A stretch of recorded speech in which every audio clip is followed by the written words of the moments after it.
Is anybody here? We're doing some sort of a early start, but I'm of course here.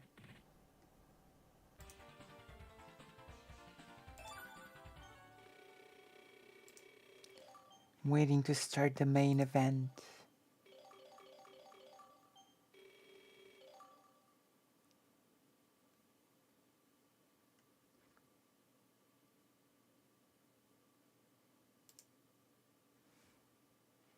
Please don't kill me. He's at castle whatever. Thanks and goodbye. You... Oh, well. The only way to get into the castle will be via the drain pipe in the swimming pool. I see. Bruno what escaped me this time. Bruno. Bruno. Alright.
There we have it.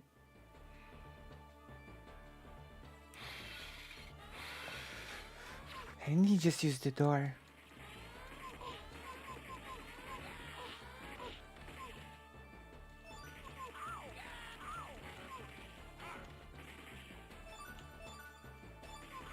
Just use the door. Literally. Oh.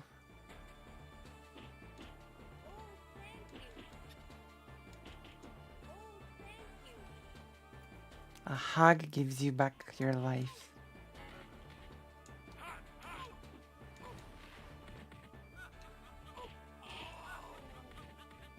Oh my god.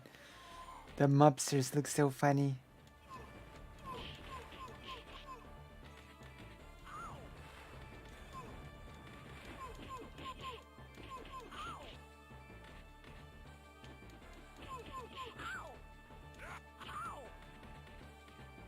I wonder how long this game is. I don't die so easily. Time for justice. What the Bruno?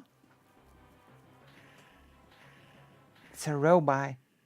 I've been programmed by the Kingpin to terminate you. Uh-oh.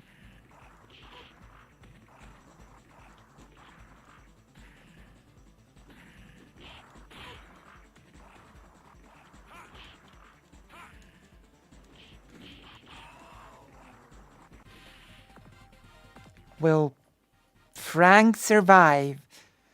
Will Frank survive this ordeal? I can actually play this game with 2 people.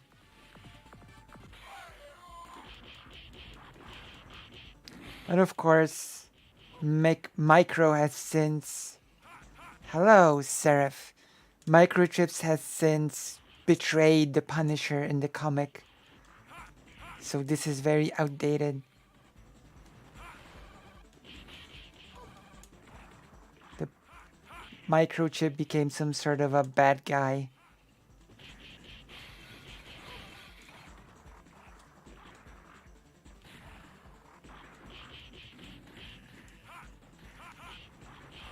I don't even know how I threw that grenade.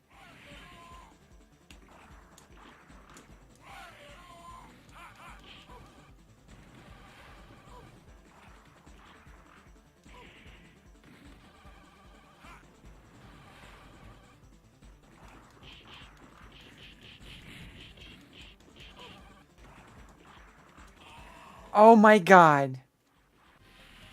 What a broken boss. Hello, Seraph. How are you? This fine day. Punisher looks like he has a weird smile. Very strange look. A very weird look. I knew he was behind all of this. I knew it as well. There's a major drug deal going down at the harbor tonight.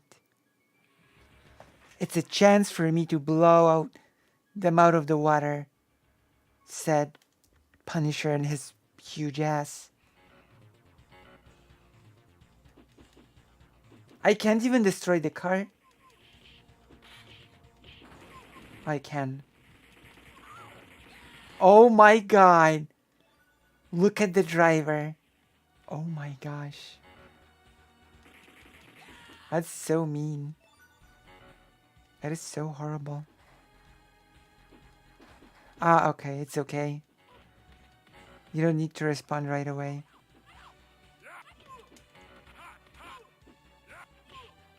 It is my job to allow you to relax after a long day of things. As you take a quick look at how I deal with Bruno.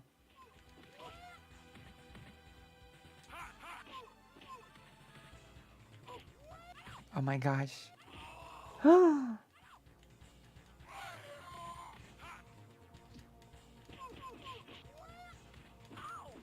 That sounds so bizarre. Oh my gosh! Two can play that game.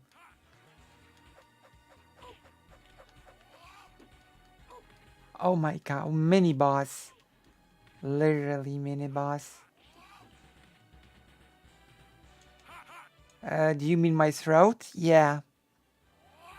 I do keep to my diet and I do take my medicine, so I keep getting better. But I do keep getting those strange nightmares. But I am actively working on making things better, no matter what.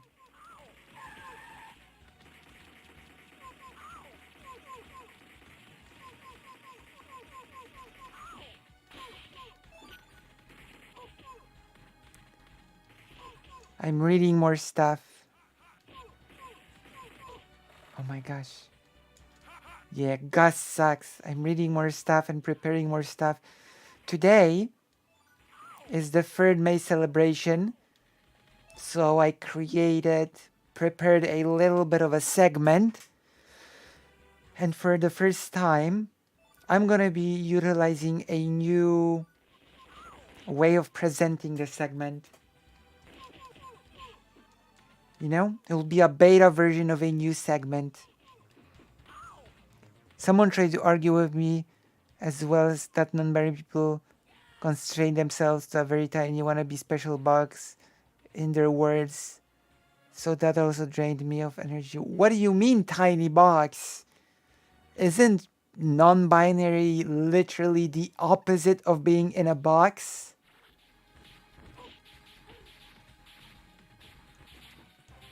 It makes no sense. Being non-binary is literally the opposite of being in a box.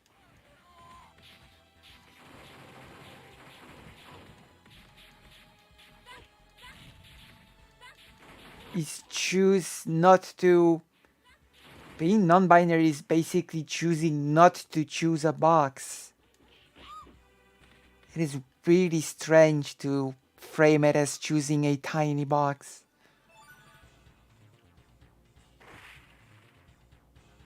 Oh. Wait, you're non-binary, right?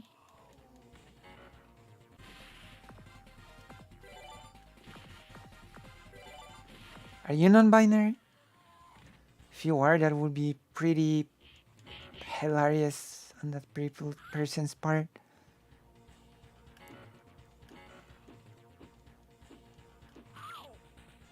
Wait, how can you not understand what you are? How do you not understand what? It makes no sense. It makes absolutely no sense. You don't get it. You're not what you think you are. You're what this person believes what you, you're what this person believes in his head non-binary means. That makes no sense.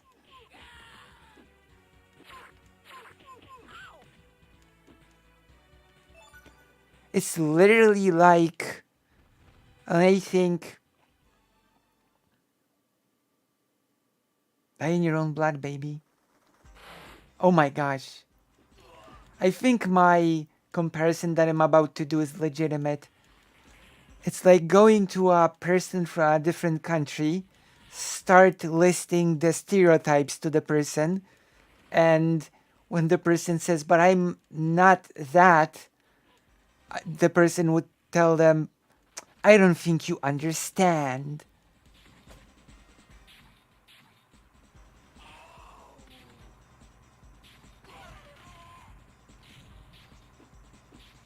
Yeah, exactly. Like imagine a person going to a person from a different country and starting and saying, you're this and this stereotype, and then saying, if you don't believe that, then you just don't get it. Like what? Like what nonsense? Come on.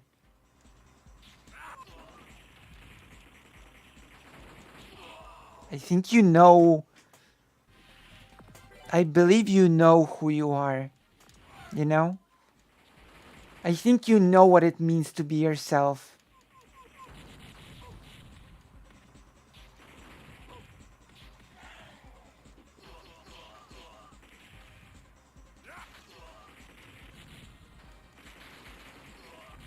Did they explain what they meant by little box?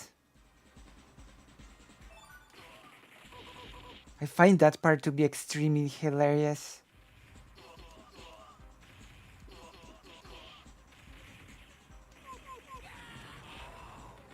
Oh my gosh.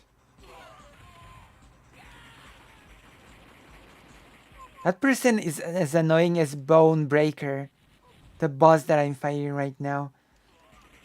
Probably had a smug smile like that as well.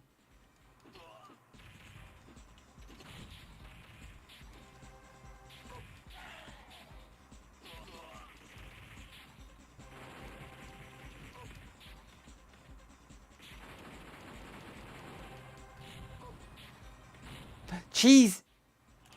Oh my god, I didn't get it.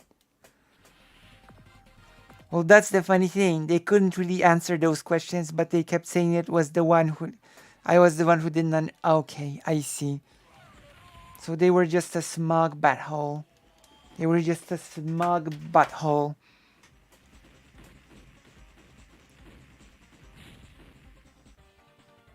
A literal tongue tar.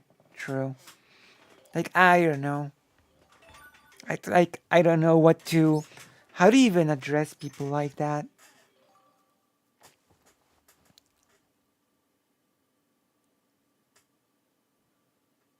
Eternal contrarian know-it-alls are really insufferable. I mean, they have a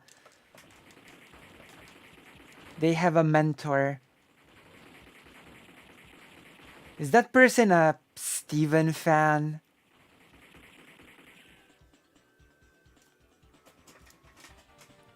I win against Nick Fury. That isn't even here.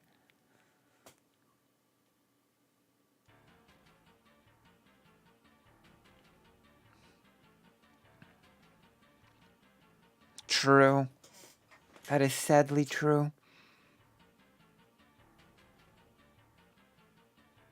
And then they will reset in the next conversation and repeat the same arguments as before, forcing you to argue the same thing again and again and again and again, forever.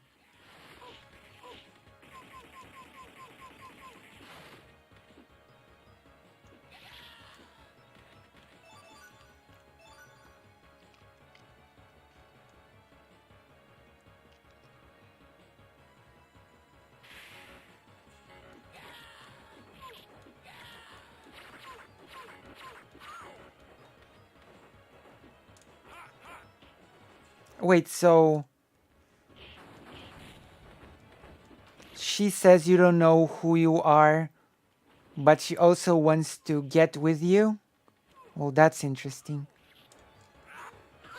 Aren't relationships supposed to be built on mutual respect?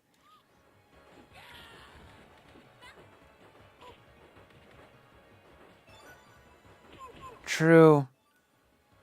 Curse, like...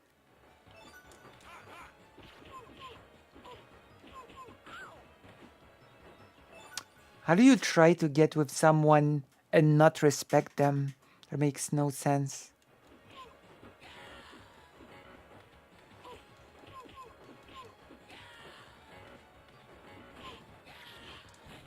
Should tell her while I told you right now that relationships are built on respect. You know? And I don't mean that in a Steven Crowder way. I mean that in the way of respecting someone's boundaries or respecting who someone is.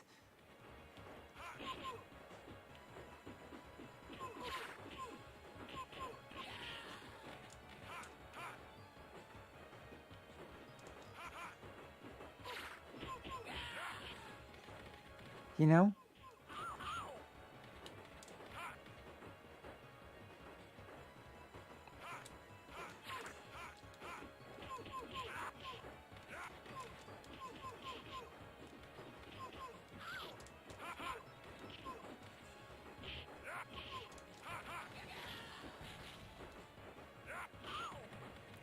If both people don't respect each other, then it's not a very good relationship. And a relation cannot start when there is no mutual respect. It just can't. Blah, blah, blah.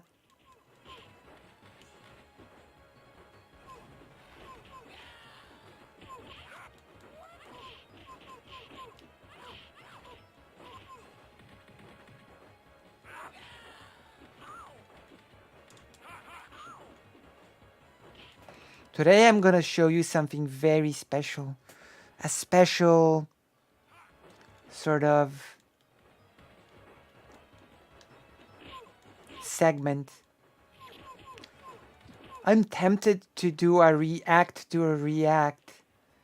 I've already covered the Steven Crowder video, but I am tempted to cover President Sunday's coverage of Destiny's coverage of the Crowder video. What do you think? Aye, aye, aye.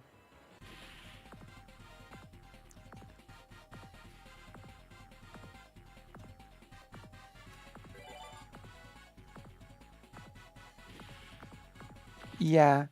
Well, conservative idea of a marriage is like the 19th century bit thing when a wife was basically just decoration to the husband, especially in for richer people.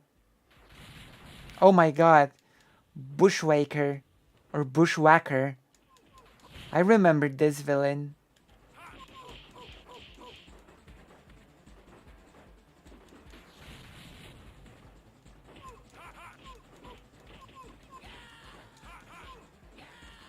Bushwhacker.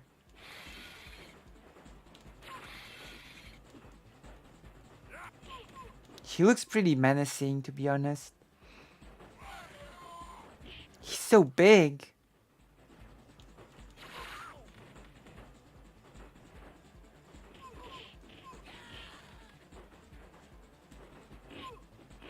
You're lost? Oh.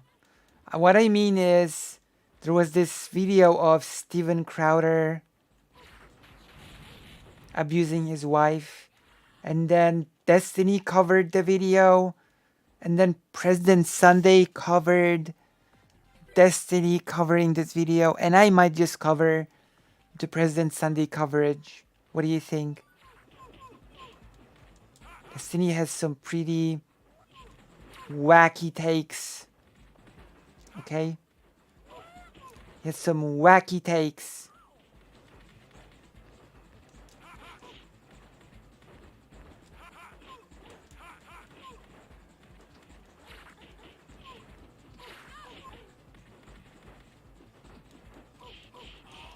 Ay, ay, ay. What do you think of that idea? I'm super glad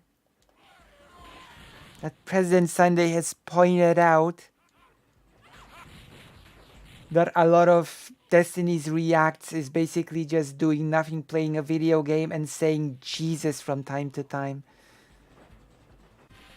And yet thousands of people watch that, which annoys me a lot, okay? It annoys me a lot. Steven can just basically steal content and it's all good.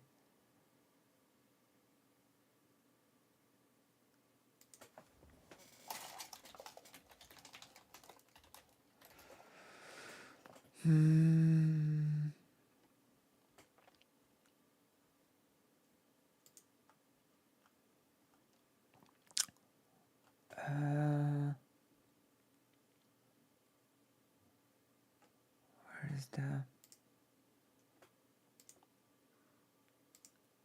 Okay.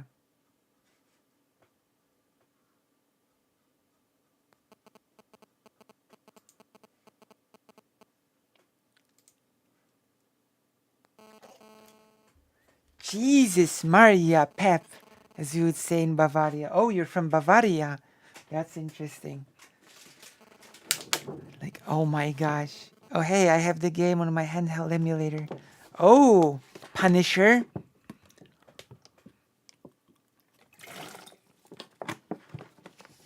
I really wanted the Somniostatic to take a look on, like, at my segment before me doing it, but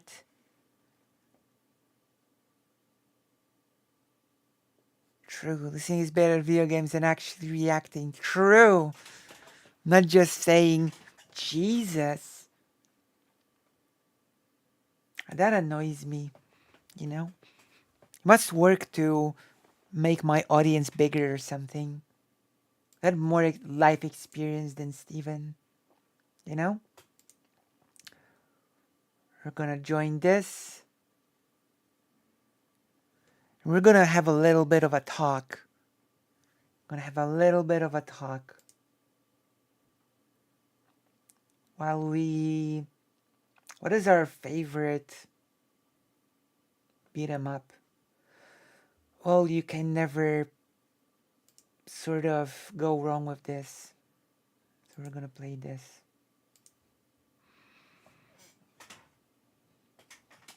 It is time. It is time for the Lucy Has a Gang to rise up. Okay? Welcome to the world. It is time.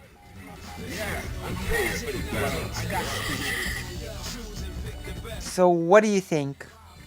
Oh, I've made a mistake. Don't worry, I'm about to fix it. Okay, I fixed the mistake. We actually have a choice now. Do you want me to jump into the segment or do you want me to do a react of Steven?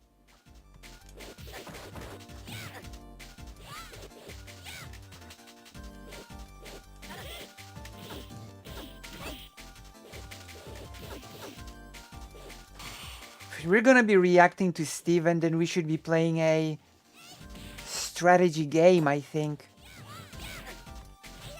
Although, technically speaking, it's not gonna be a react to Steven, it's gonna be a react to President Sunday.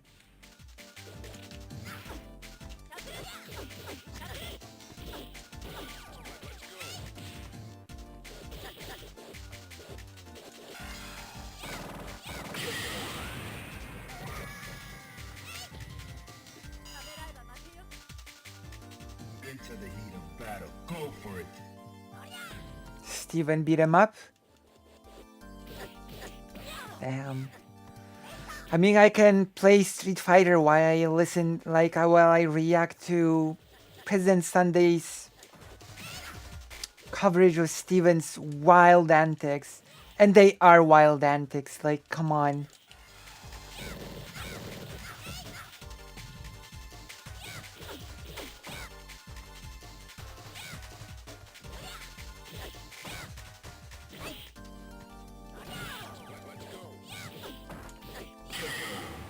They're pretty bad takes. In my opinion, anyway.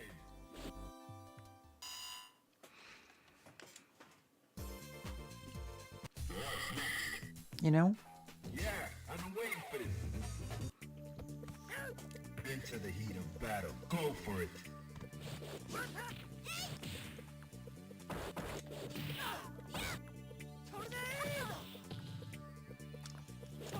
But that's just my... But your options have been laid out. Now it is just for you to choose. In the meantime, as you choose, I'm gonna tell you that I'm still enjoying The Death of the Beautiful Deer, the book written by a Czech Jewish author. The most interesting thing about that book, maybe I should tell you what the book is about again. The book is about the childhood of the author. It's written in this surrealistic, very abstract, dreamlike way. It is both written in a sarcastic tone, but also in a very light-hearted tone. It is sort of a idealistic version of his childhood, ranging from before the war to the war times. And it was actually written as a form of psychotherapy for the author. The author's therapist recommended that he writes the book as a form of therapy because he suffered from serious mental illness, you know? And there are a lot of interesting fragments which are very sort of surreal in the book. Like, I've already mentioned this fragment yesterday, but I will repeat it again.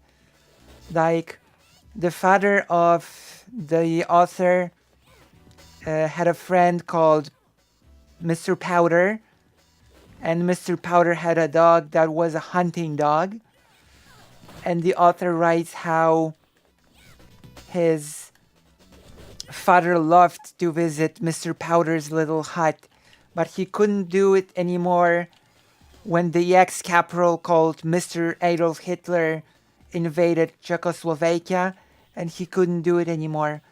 And his father would probably do it anyway if it wasn't for the fact that he was afraid of mommy, and he was only slightly less afraid of mommy than he was afraid of Mr. Adolf Hitler.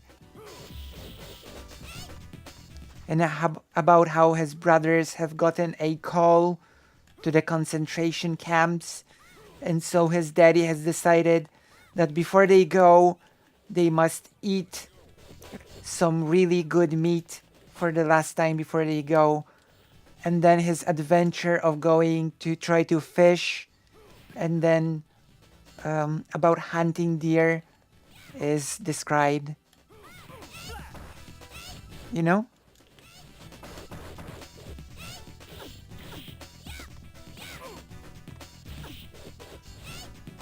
You know? It's a really good book. Although, as I've said, I've only ever seen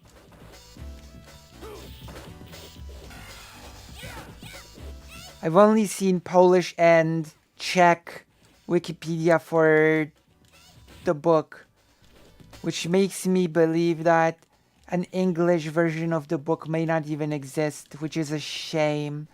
It's a really good book. It is full of what I would classify as Jewish humor.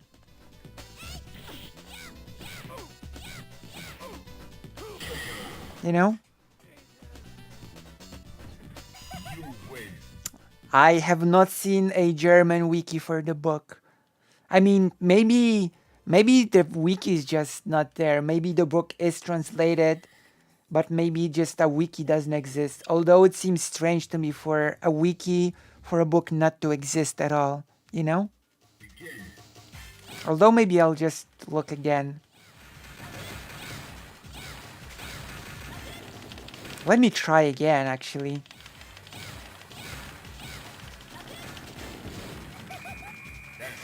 Let me try again. That's impossible. Okay, let me try.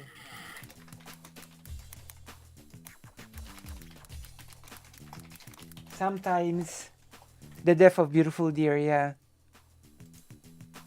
Sometimes the wiki can be pretty bad, so...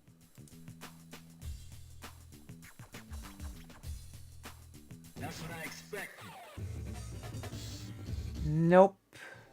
I actually don't see... Battle. Go for it. What about the... Oh, the author himself has more than just Polish and Czech wiki. So you would have to check the author Ota Paweł. Ota Paweł born Otto Popper, 2nd July 1930 in Prague. Died 31st of March 1973. He was just 33 years old when he died. 43 years old when he died. Was a Czech writer, journalist, and sports reporter. He's primarily an author of autobiographic and biographic novels.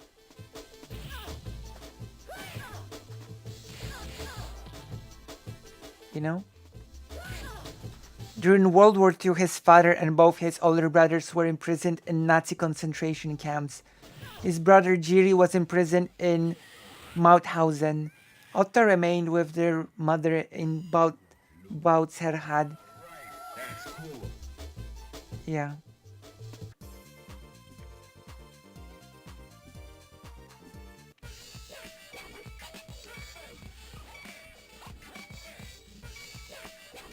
You know?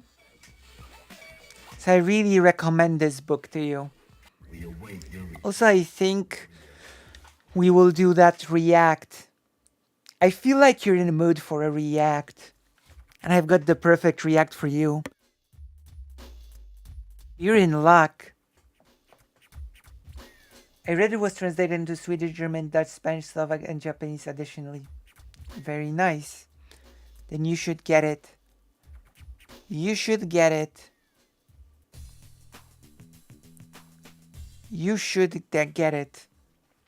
And read it. It's really good. It has my recommendation. That's for sure. Now, it's time for the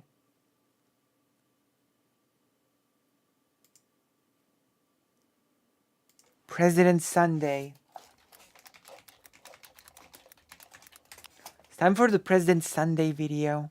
We're gonna react to it.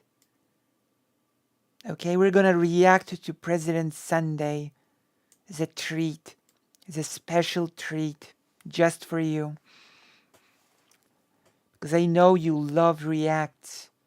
You live for them or something.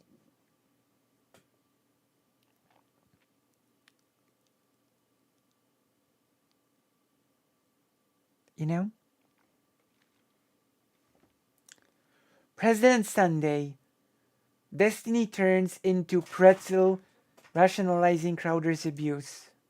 Let me see. I've been skimming through this video. Literally, we only react to simulation. To stimulation. I read simulation. But it's actually stimulation.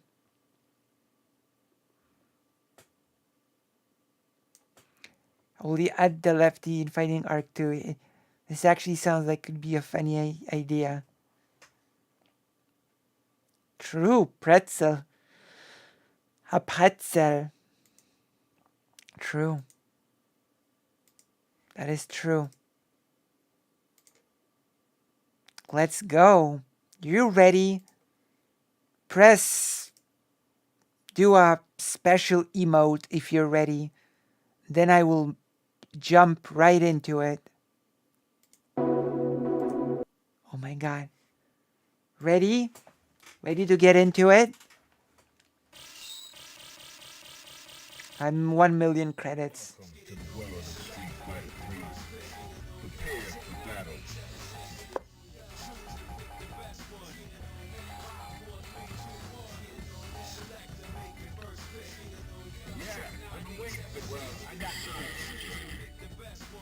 I'm already ring.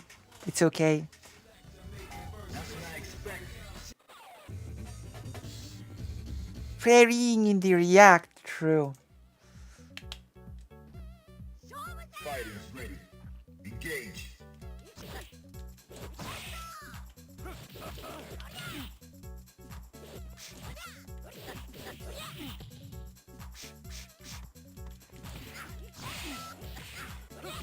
I have no idea how to play with this character. And it's also not very strong. Well, I'll have to make a prototype, send out to the people. Oh. An idea is born during Lucy's stream.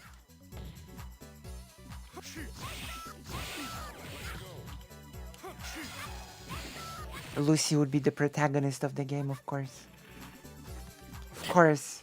Lucy Hazu would be the protagonist. Oh no, that's not good. That is a shame because the book is really, really good.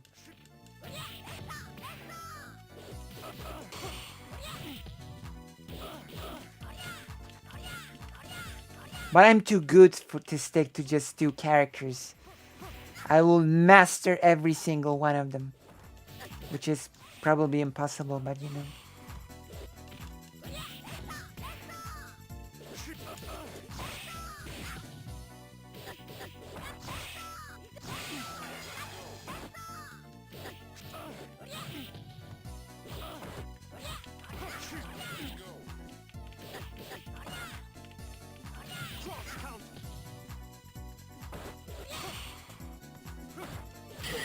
Okay, let's go. President Sunday. Ready. Nanya. Kodomo mode. No, you just did it. I drew a boundary and abusive and cruel. You were not taking the card. Because Wait, I need to make the game quieter. to do wifey things, then I will go pick up the groceries. By the way, even if this was a setup, the answer he gives to this, you can't take the car. If you don't do wifely things, you can't drive. There's no salvaging this. This is also a pattern of behavior. True. I mean, that is true. And I'm not sure how Steven goes like, you know, maybe she's just, oh, well, you'll see, you'll see. I'm putting the cart before the horse, and I'm putting the horse before the ducks, and that's not good. That is never good to put the... It's never good to put the horse before the ducks. When you do that, the ducks get lonely. And that just sucks. Okay? Let's continue. Wifely There's thing. literally no scenario in which that becomes okay. Or that isn't non-abusive. Or Oh yeah? Wait till Steven says his part. there's no read on this that doesn't allow that. Oh, you think It's so? not even like a contextual issue here. That's just one of those things that's a universal tell. Well, you haven't heard Gonna Steven's come into take. play later because that's apparently not common sense for a lot of people in this space. We're gonna see some things. I have steaks, wood pellets, my grill. I know it's not unreasonable, but I'll go do it. How about you first? Hillary, how do you respect the man? Yes. How do you Hillary, how do you respect the men? how the man The man. receive love like that? No. I don't mean no, you're not taking the car.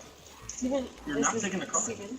You are not Then I taking will ask them to take me back. Would you like me to ask? the car. Right? Is that Is that a threat? An Uber. okay, Steven? I can't. Feeling some constraints? Steven. Like, I can't Steven. go. Listen to me. Listen to me. You want to walk out right now? Listen to me. I can't go to the gym. I can't go to my parents. I can't go. Imagine being a millionaire and making a thing out of a trivial situation like this. This is the most baffling thing to me. Like, it is about control, in my opinion. There's no other logical explanation. Thinking of making a Street Fighter Tekken like game, but with story arc. Oh. Pregnant wife and family dog. His priorities. Yeah. There's some priorities. There's just some priorities. Call my friends. I can't be home. You're gonna take the car and leave me here. Hillary, just think of how boxed in you've made me. What do you need me to pick up? I'll get it. I'll be back when I'm back. No, that doesn't work either. You'll be back when you're back. Dose of cyanide ought to do it. That doesn't work either. See, Do you understand the difference between my life? I really hate to quote Blizzard, but don't you have phones? Like, there is no such thing as I'll be back when I'll be back anymore. Because, like, we have cell phones. You can call someone at any time and literally ask, where are you? When will you be back? When do you think you'll be back? Are you still doing the shopping? Etc. That there's ways to keep in contact at all times, you know? Like, this whole situation is so nonsensical to me. Conservatives are whiny because they always feel, I don't know, insecure or something. It's nonsensical. Being set to the second and you're going to be back when I'm back. Steven, The only way out of it is discipline and respect. Discipline and This person is respect. Extremely pregnant, incidentally. You're wealthy. Your house screams you're wealthy. I already know you're Steven Crowder. Why the fuck are you ordering your wealthy wife? Or why the fuck are you ordering your wife, your wealthy wife? Why the fuck are you ordering your wife? That's funny. Why the fuck are you ordering your Oh my wife gosh. to run errands for you? I no clue. Her access to the car. So weird. Don't get me wrong, like, some people have to avail themselves of services like this. But why on earth, with your resources, would you entrust your pregnant partner to an Uber car in the first place? When... This is insane. The only reason for it would be to assert power over this person. That's it. It makes him feel important, because there's no economic reason for it. Yeah. There's no social context in which There's no reason at all. any reasonable Narcissistic personality disorder, true. they are having any kind of friction that could potentially lead to this kind of interaction. Imagine sitting there with a cigar and being whining to your pregnant wife about much grill and much friends and talking condescendingly about the discipline of your wife. True. This is so bizarre. This is such a surreal situation, but don't worry. Don't you worry. Stephen Pennell III is gonna give us hot takes on why maybe... you'll see. Where's the Stephen reaction? Where does the Stephen reaction begin? My dad unofficially has it too. He's being diagnosed by my psychologists and psychiatrists who've had all met him many times because I did family meeting with them every 2 weeks. But he lies to his own therapist and doesn't let him talk to us. He can officially be diagnosed. Maybe that is why they dig religious fundamentalists so much. Yeah. And I gotta admit, I gotta say, I can't think of one. I can't think of a situation in which I would be sitting on a couch telling my partner, no, you can't take the car. True. So weird. They wouldn't put themselves into that situation in the first place. He's just swine. Just an absolutely. The word degenerate has a nasty pedigree, but wonderfully appropriate uses now and then, and this is one. It's the only way out of it, or we're at an impasse. I think it's overused a bit, degenerate. You can't have any discipline. There you go. I think it's a bit overused. I don't think that's Also, does anybody remember? What do By we? the by, Crowder a long time ago had some rather interesting takes on condom use. Something to the effect of, no self-respecting man would use a condom. What? Take their chances. Actually, let me see if I can't find it. What sort of a take is that? Such nonsense. That is so stupid. Oh my god. They would take their chances. That is so stupid. I can't think of a stupider take. God, YouTube search has just become absolutely useless. It's literally just showing me stuff on the abuse thing, which drives me insane. But anyways, that was a thing that he said. I remember that from a long time ago. That is 'Cause even such a back in certain horrid days, That take. was astonishingly stupid. Yeah. No kidding. Oh my god. What do you suppose it's like being this person's wife when Nightmare. treated as a breeding machine? Nightmare. No self-respecting man would protect themselves from. True. I respect you mean sexually transmitted disease.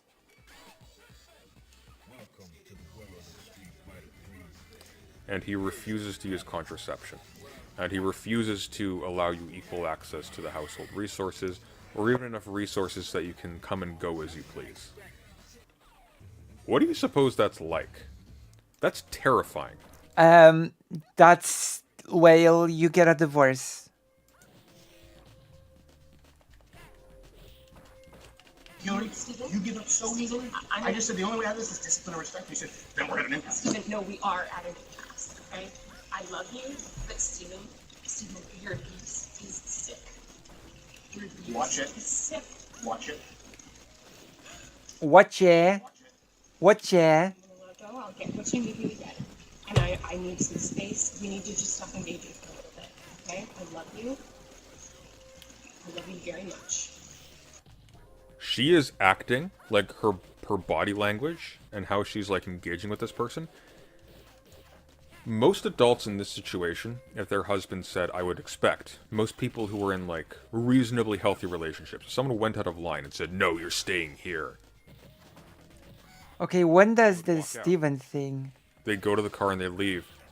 She is standing there like this, almost like she's expecting him to get up. That is a deer in the headlights look. I know that look. I don't know what it signifies in this particular context, but this is not a person who has a history where she can just walk off on her own, Right? in defiance of him, without any kind of reprisal afterwards. That's my immediate read on this. Oh my god. Don't love you. That's the big problem. I've never received love from you, and the fact is, when I go, look, I need you to do A, Jesus. just be disciplined about it. We go, The no. fact that we need to listen to this then. Okay. Put on some gloves. No.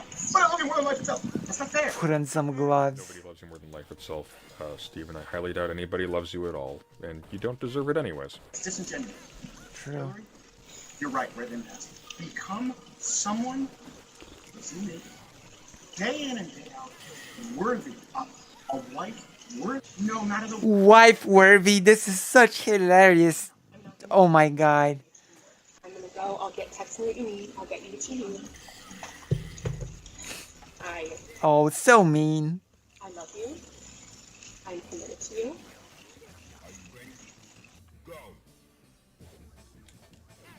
I'm gonna be honest. If you have to extract your partner saying they're committed to you, I'm gonna be honest. It's hard not to spit facts in this situation, but that is a thing that Steven has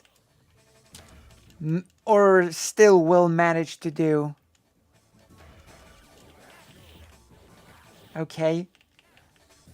Like, I don't know. Watching this and coming out with some sort of a weird, oh, who knows what happened, is, especially since you basically know what sort of person Crowder is, right?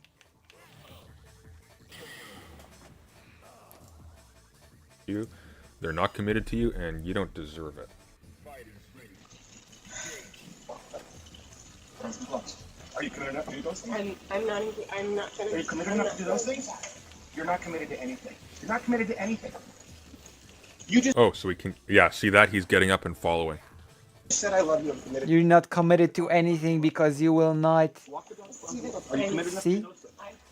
Are you committed enough to do those things? Pay somebody like $100 to do those jobs. This is baffling to me. There's literally no reason to make his pregnant wife do these things. And by the way, There is one reason, and that reason is control. When Steven Crowder says, are you committed enough to do this?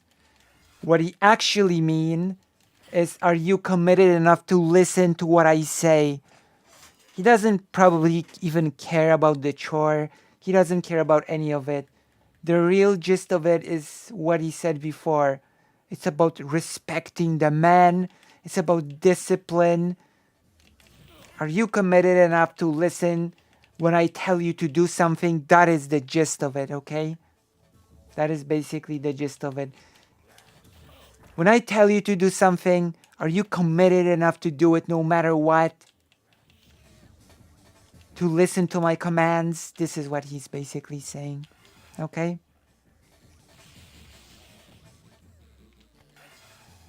I'm not sure if you're agreeing with my analysis, but there you go. That is it. That is literally it. Crowder doesn't care about the chores. He doesn't care about the dog. Because it's super easy to just call a specialist, to call a veterinarian that would administer the medicine. Yeah, classic reactionary thinking. Everything is a loyalty test. Yeah, basically. pregnant people all over the world, including in first world countries, pregnant people all over the world can't make enough money where they can hire help or get assistance when they have to do basic chores. So I'm not necessarily I'm not saying this to coddle her in particular, but I'm trying to put myself into the perspective of this person who has the amount of resources that he has.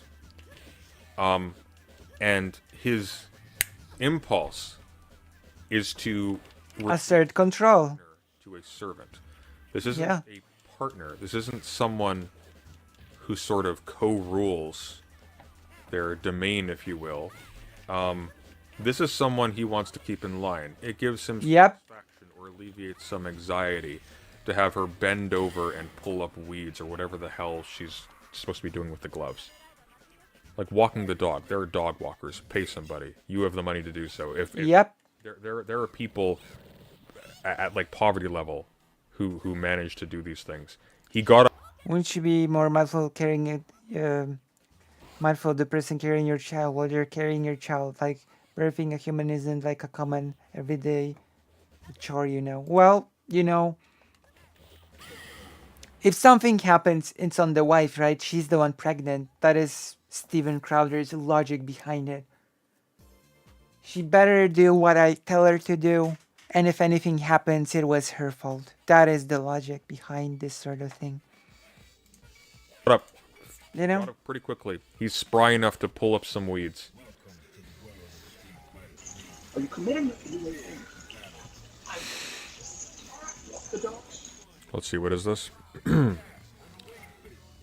I believe the gloves refer to feeding their dog some medicine that is dangerous to pregnant women. He is literally willing to risk the lives of his unborn babies in a desperate attempt to get his fix from somebody that's already broken. The medication is potentially harmful to pregnant people. He's telling her to put on gloves to give the dog meds anyway. Oh, yeah. Fuck him then. I mean, already, but... Put on gloves, give the dog medicine that is harmful to pregnant women, so he's going to endanger also. Keep in mind, this guy's like a massive pro-life fanatic. You're going to endanger your unborn child and your pregnant wife.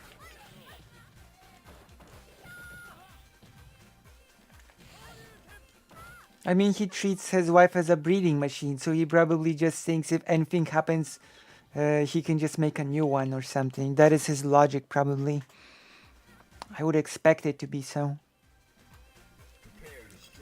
I can't say what I'm thinking on YouTube, TOS. Put on some gloves. Are you committed enough to get the medication the doctor? No, you take that. Okay, gonna look away from the text. I want to hear this accurately without suggestion. So let's see what that actually says. So the text says, I will fuck you up. Now I'm gonna be listening for that. I'm gonna look away and try not to. Let's see if we hear it. Oh, what? Oh, did it end? Hang on. You can't just cut it there. Like, show me the... No, they cut it.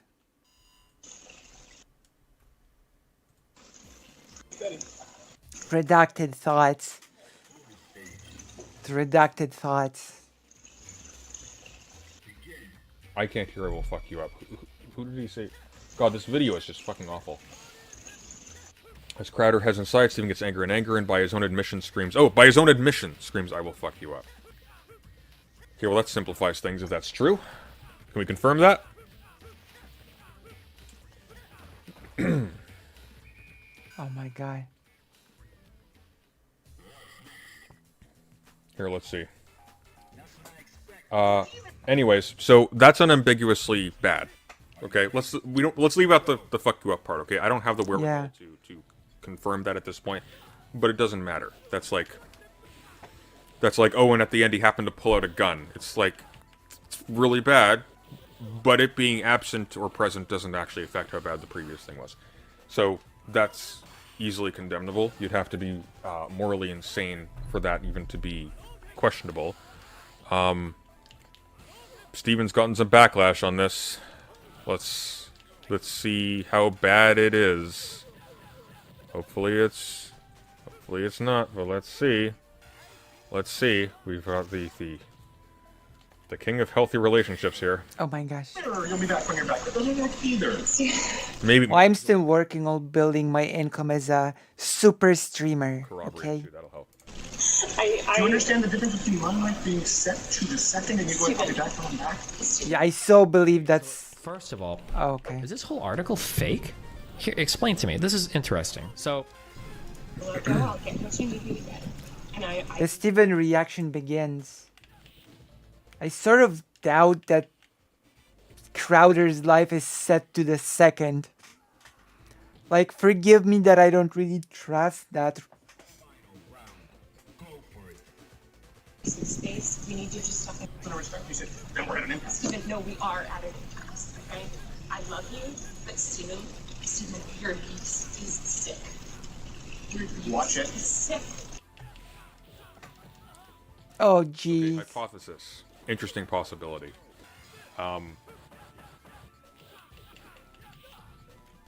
AI generated.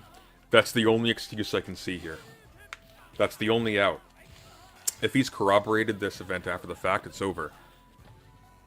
But it's a possibility. We're there. I think he's already corroborated it. It's already sort of... it's been basically confirmed to be true, so that's out of the window. The whole AI generated. Watch it. Watch it. Watch ya. I'm gonna let go. I'll get what you need me to get. And I need some space. We need to just talk. what am I supposed to take from this? Yeah, we'll just watch the longer shit. That video cut as shit. It's because it's supposedly from like a security camera or something like that. And what you're supposed to take from it is Steven Crowder doesn't let his wife use the car and bullies her. Maybe when Steven is not she doesn't as want smart as he thinks he is, if he doesn't know what to take from this. the child she's carrying. Maybe Steven is just not as sharp as he thinks he is. And in addition, he's a weird creep who uses, who treats his wife like a servant, and then very possibly is physically abusive as well. She looks like she's facing down a gorilla whose temper is rising. And then he says, by his own admission, apparently, I will fuck you up. I don't know if he actually would lay a hand on her, but it looks to me from my distant vantage point that from her perspective, that is not an impossibility. Oh, 3.5 minutes. Oh my god. Oh, it's not that long. Jesus, Steven. I think that ship has sailed. I drew a boundary. I drew a boundary. No, you just did it. I drew a boundary and abusive and cruel. You were not taking the car. Because if you refuse to do wifely things, then I will go pick up the groceries. There is no groceries. I'd be happy. Steaks, wood pellets, my grill. I know it's not a reasonable request, but I'll go do it. How about you first? Hillary, how do you respect the man? Yes, other than man, other than man, I receive love and respect. No, other than man. Also, I think she said there's no shopping today, and he started crying something about his grill, that he needs to pick up his grill, and this is just ridiculous, okay? He could have it all delivered to him. No, you're not taking the car. Steven, You're not taking the car. Steven, You are not then I taking will the car. ask him. Ridiculous. Do you think Steven Crowder soon to See, this is why I'm being a little bit nicer to some DGG people right now. I'm looking at the chat on the side here, and they're having the same reaction I am. A lot of them are. I mean, it's the normal reaction to for have. every penny she can get? Do you think Steven Crowder's soon to be ex-wife will go for every penny she can get? He emotionally. I have no idea, dude. I don't know anything about his ex-wife. I don't know anything about their marriage. I don't know how many assets Crowder has. I don't know anything about them. I have no idea. Maybe, maybe not. Mon says it's a Well, that's cope. That's not true that we have literally zero knowledge of Crowder and his assets. Come on. Of all things. Steven is just spineless and afraid to say anything about Crowder. I don't know. Maybe Steven just wants to go to chicken waffles with Crowder in the future. So he sort of doesn't want to say anything too bad. So that he can, you know, so they will be able to talk in the future or something. You don't know how many assets. What do you mean you don't know how many assets Crowder has? I guarantee you, Crowder's out earning you. Get an Uber. Okay, Steven, I can't. Feeling some constraints? Steven, Like I Like, that was stupid. Take a look. Steven Crowder net worth. Like, come on. I have no idea. We have zero clue. Well, I don't know. We're gonna have to see. $20 million. Well, we have no clue. President, we have no clue. We don't know. How can you say that? We don't know. Whereas as of 2022, Destiny seems to have a net worth of around $1 million. Uh-oh. I'll give credit to Steven. I would like to think he wouldn't have his pregnant wife handle medicine. He wouldn't talk to her like this, but I don't know. Maybe that's a possibility. I don't know him. I don't know anything about his relationship. listen to me. You want to walk out right now? Listen to me. I can't go to the gym. I can't go to my parents. I can't call my friends. I can't be home. You're gonna take the car and leave me here. Hillary, just think of how boxed in you've made me. what This ball is so horrible. Get it. I'll be back when I'm back. No, that doesn't work either. You'll be back when you're back. That doesn't work either. Do I you understand the difference between my life being set to the second and you Set to the second. Okay, so first of all, why do they only look at this house? Okay, why do they only have one car? It sounds like they have one car. Why? Okay. Control. That's What why. is she leaving for? Is she talking about taking like a 2-day road trip and he's not gonna have the car? Like, what's going on here? I'm so confused. Even the confused. Maybe you'll just. Maybe you'll be less confused in a few years. I'm not really all that confused. Okay? This is pretty obvious. It's the only way out of it, or we're at an Maybe you lack the experience. because you can't have any discipline or respect. Yeah, there you go. You throw your hand, you give up so easily. I don't give up. Hillary, Steven? you give up so easily. I'm- I just said the only way out of this is discipline and respect. You said, then we're at an impasse. Steven, no, we are at an impasse, okay? I love you, but Steven, you're Steven. Watch it. sick. Watch it. Watch it. And watch it. I'm gonna love Jesus. you. Okay, what you need me to get? and I need some space. You need to just stop engaging for a little bit, okay? I love you. So the thing about one car is a lot of people in like She says you need to stop engaging for a little bit. So basically what she's saying, we need to de-escalate is what she's saying. income households can only afford one car. Cars are expensive, and that makes sense in that case. It still leaves like the possibility for abuse wide open. Like, come on, they're super rich. One of the consequences of like the man, for example, using the car for work and not having a separate car for the stay-at-home wife, the stay-at-home wife now can only leave or at the husband's pleasure, effectively. Like it doesn't even require malice for that to end up in a bad position. Like it could just be just by dint of circumstances, the husband is using the car. In this case, it's just malice. I do believe so. When you have money, there's no excuse Yep. for not offsetting that. This person lives in an extremely expensive place. Yep. He's apparently worth tens of millions of dollars. 20. The fact that they don't have two cars at minimum is ridiculous. It's ridiculous. The only reason why you wouldn't have two cars, why your wife wouldn't have a car, or, absent that, why she wouldn't have a readily available means of transport, a chauffeur or somebody, is to maintain his control over her comings and goings. This sounds like an extremely jealous, controlling individual who psychologically requires his wife to be in some sense under his thumb, because there's no excuse for it otherwise. Yeah. There's none. In fact, the fact that she doesn't have the resources to simply secure a car herself. Maybe he doesn't get her a car, but is he not like supplying her with funds to make her an actual like economic partner and an equal, so he doesn't have so much power in the place that she's de facto not free? Like that's not good. It's not, but Steven's gonna argue otherwise. Just you wait. I love you very much. Just you wait. I don't love you. That's the big problem. I've never received love from you, and the fact is, when I go, look, I need you to do A, B, C, and D, you just be disciplined about it, you know. A, B, C, D. But I love you more than life itself. Okay. Put on some gloves. No. But I love you more than life itself. Put on some It's gloves. not fair, and it's disingenuous.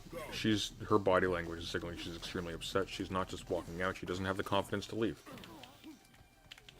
Something sick is going on here, and this looks like the fact that she is enduring this and isn't just exiting and is appeasing him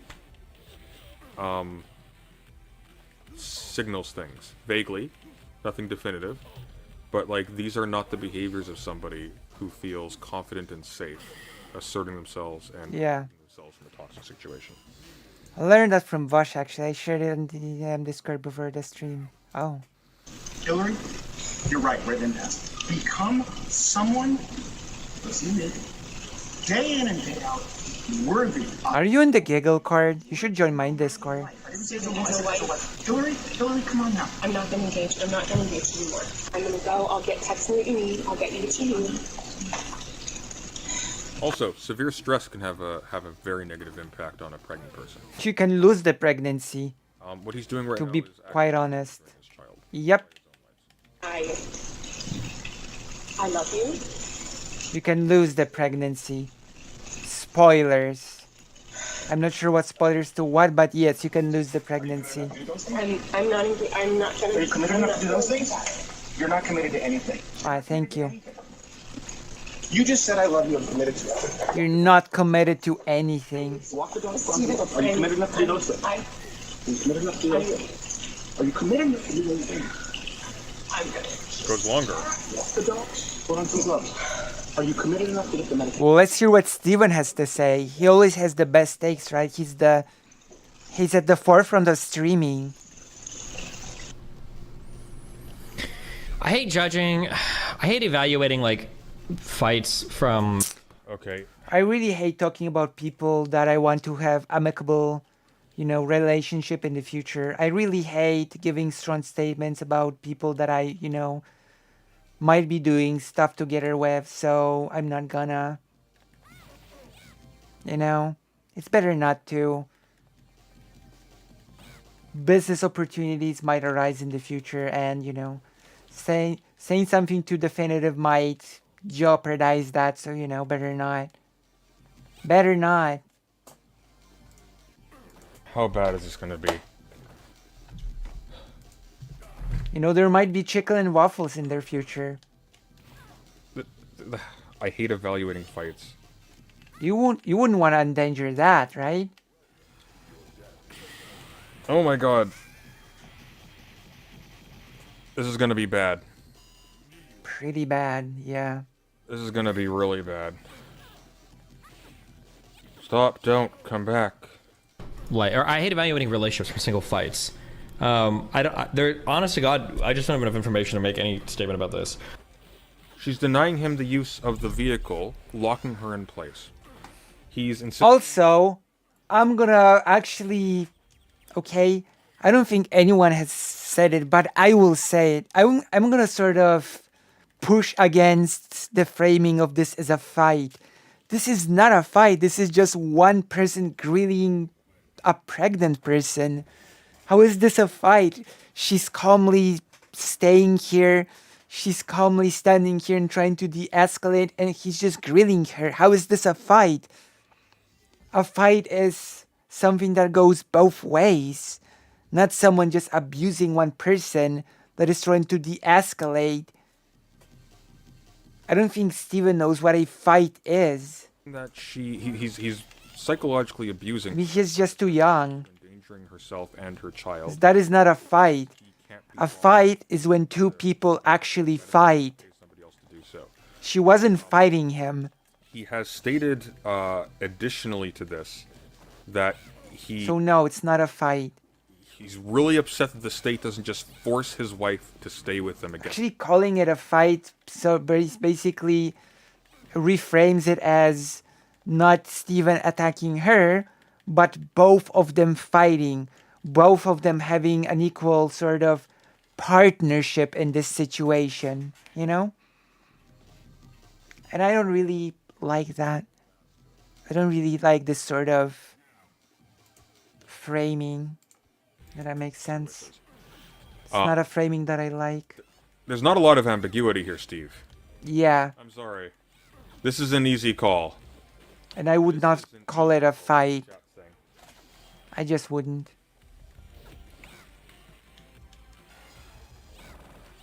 It could be the case, for instance, that obviously she never said I'm gonna fuck you up.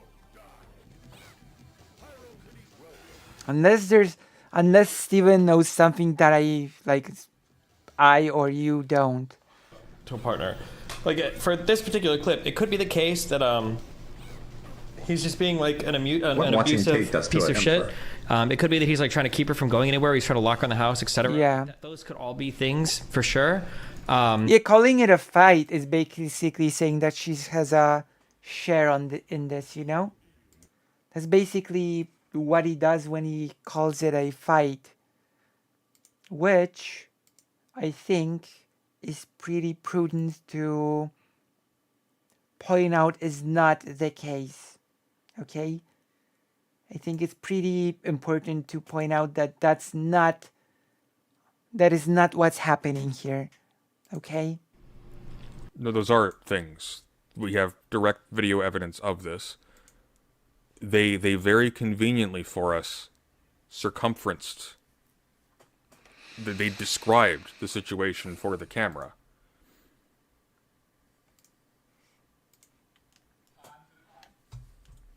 However, it could also be the case that she's like an ultra super lazy that does nothing around the house ever, and he's getting tired of it. So, this is the argument that people try to say that Steven didn't mean it as a singular reason, but this is ridiculous. This is the example Steven has given. Okay, this is the example Destiny has given. What if she's super lazy around the house and he's just sick of it? Well, he's a millionaire. He's worth $20 million. What does it matter if she's quote unquote super lazy? This is such a weird thing to say, to make it sound like an equal thing. Maybe she just did something bad.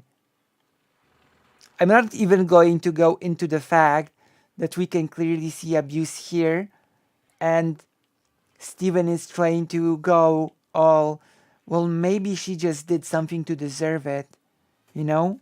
Maybe she brought it on herself. You know, maybe she's just lazy. Who cares that they're millionaires and don't really have to care about stuff like that? That could be. What? That's He's a worth good. $20 million. True. Like, this is His wife such. is pregnant. So stupid. They have one car. He's disallowing her from using the car. How old is Steven She could be again? the laziest person on earth. That's not okay. That's immaterial.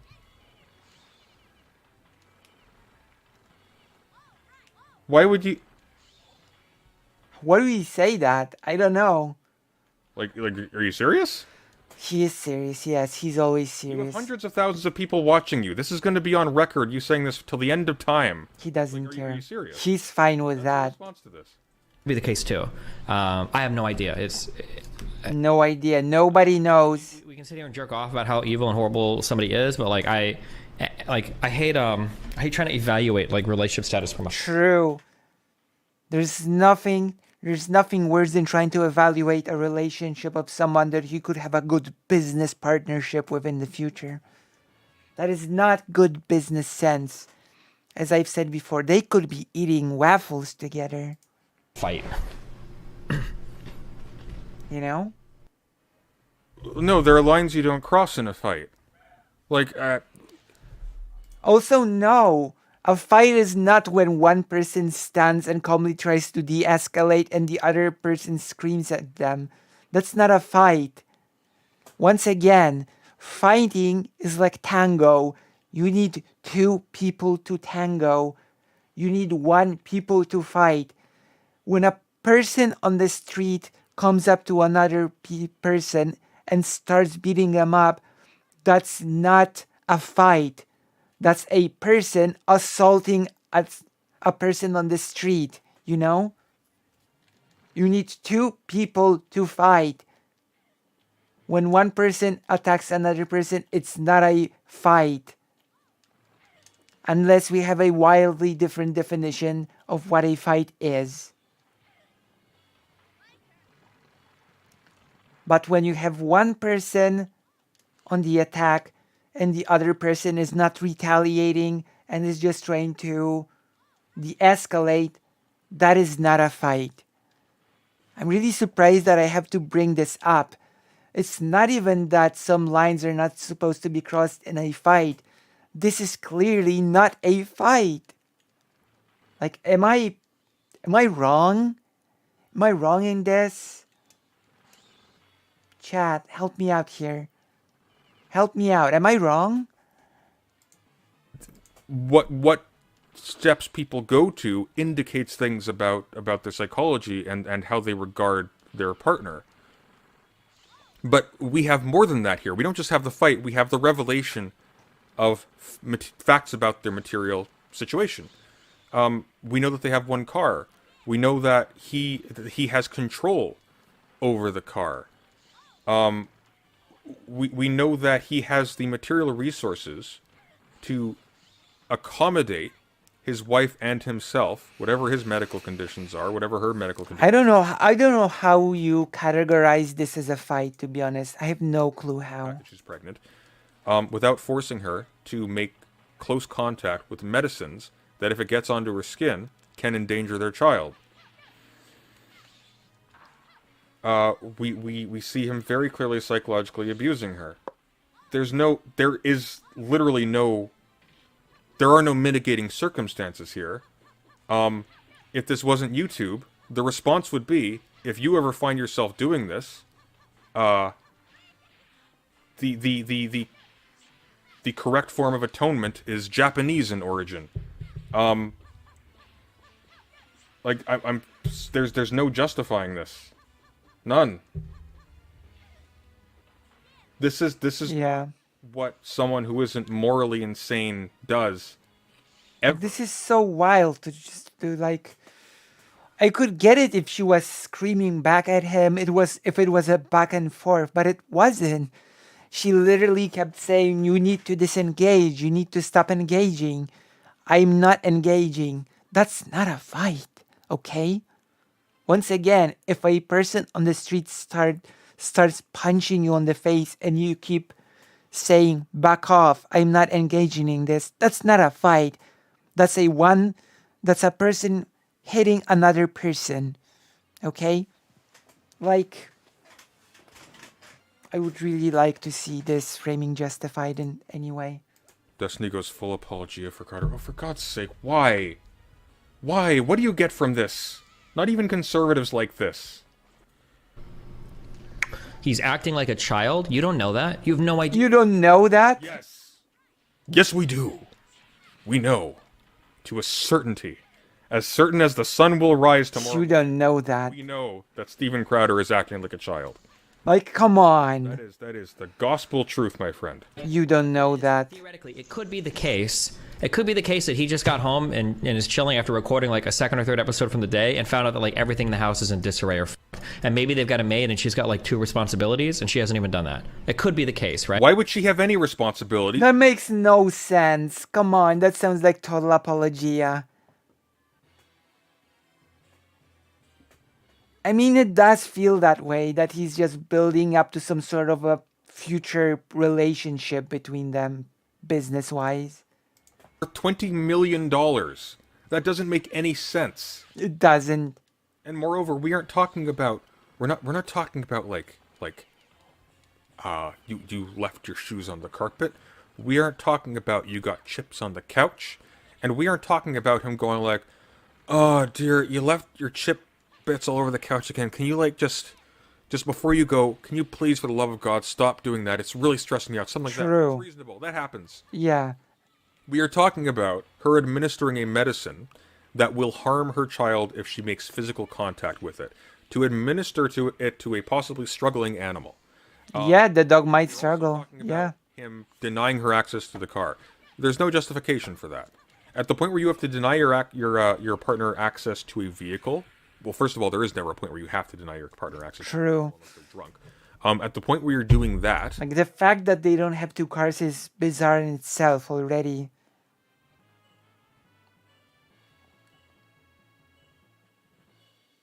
Yeah.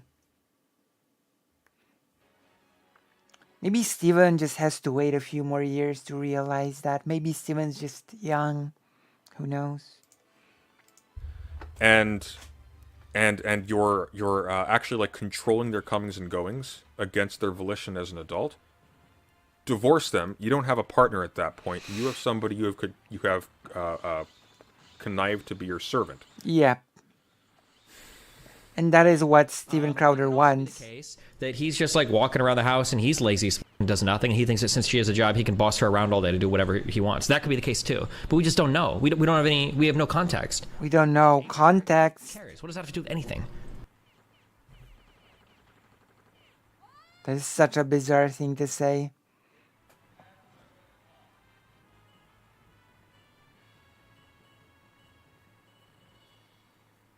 She was 8 months pregnant. What does that have to do with anything?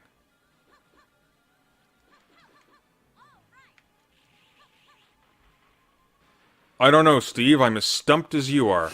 Oh my gosh. Like, come on. Times. So he was working from home. Yeah, I have no idea. I need more.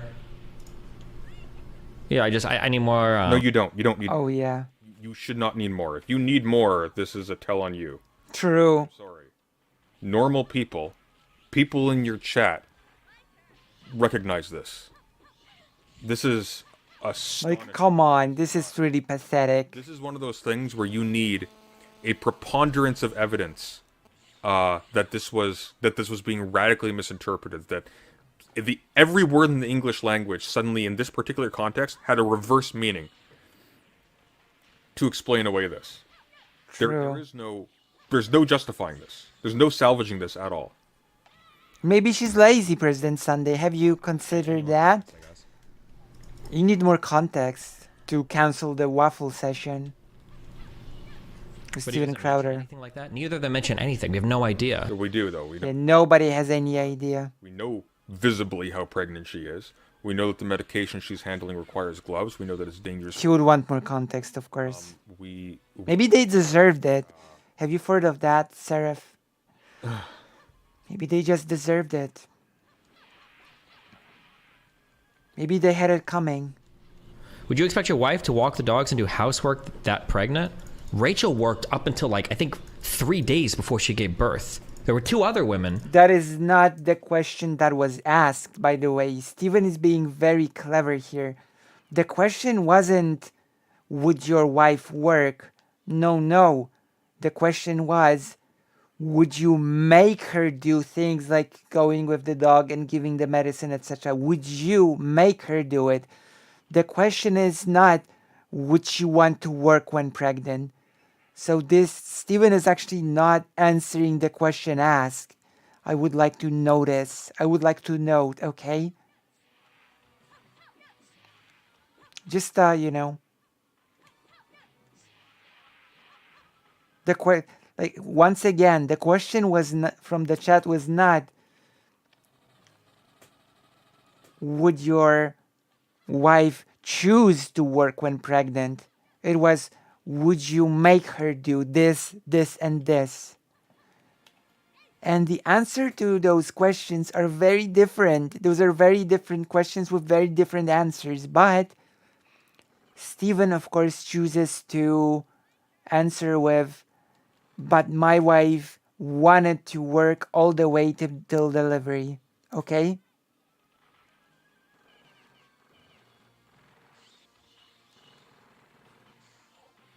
No, that's the whole thing. He is saying here, she did it, implying she wanted to do it, okay? So he's answering a totally different question. You know? He's just dodging the actual real question by doing so. By saying, but women want to work till delivery. And working from your own volition, you know, like choosing to work when pregnant is a totally different thing than a husband forcing a pregnant wife to do X, Y, or Z that she's not comfortable doing. You know, you can see the difference, right? Between a person choosing to work when pregnant and a partner forcing a pregnant person to do certain chores. Like, you should be able to see the difference between those two things, right? Apparently, Steven doesn't, and hence he answers to a totally different question. Well, that is what Destiny claims, you know? That is how he tries to frame it as. Yeah, it's a deflection. It's basically a deflection. Because he's gonna give example of different people, and his whole argument is gonna be, but women want to work when pregnant, which is a totally different topic than what is being discussed here. And it's totally different from the question that was asked directly to him. I don't remember their names, but they also worked like a few days up. See, there you go. I think that's probably normal, I think. I know that a lot of people think that like pregnant women can't do anything and they basically spend the last 2 months like bedridden, unable to move, but that's not true. Or at least in my life, every pregnant woman I've known is fucking boss that shit right up till fucking delivery, basically. Typically they work, they do things, whatever. They might be a little bit more irritable. That no-fault divorce in the U.S. provides a utility? They do, but they shouldn't be. And we aren't talking about a lazy person not being willing to do any chores. We're talking about someone saying, hey, you can't leave the house and use the car and be... True. Because you haven't, and I quote, performed your wifely duties. Yeah.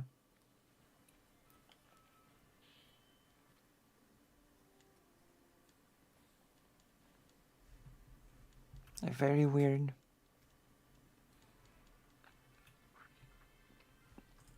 Might be that they're, yes. It might be that their feet get sore or their ankles can get swollen or they could definitely be moody or hormonal. Like those things happen too. But it's not like a woman in like the last month of pregnancy is like some bedridden worthless. You can't do anything, right? There's just like some extra shit that you have to do. And also, you should also So basically, when a woman is pregnant, doesn't work, she's worthless. You've heard it from Steven. Being pregnant and not working means that you're worthless. You have no worth. There you go. There you have it. Interesting choice of words. Worthless. anything, and they basically spend the last 2 months like bedridden, unable to move. But that's not true. Or at Person not, but they shouldn't be. least, it might be that they're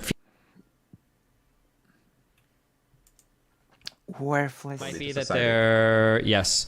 It might be that their feet get sore, or their ankles can get swollen, or they could definitely be moody or hormonal. Like those things happen too. But it's not like a woman in like the last month of pregnancy is like Worthless. bedridden, worthless, can't do anything. Right? There's just like some extra. So worthless. And also, you should also generally be you should generally be nicer and more patient with pregnant women, of course. But So worthless. You're swallowing a lot. I'd be nervous too if I was saying this on stream. I don't know what you're doing, Steve. I True. don't know what he thinks he's doing.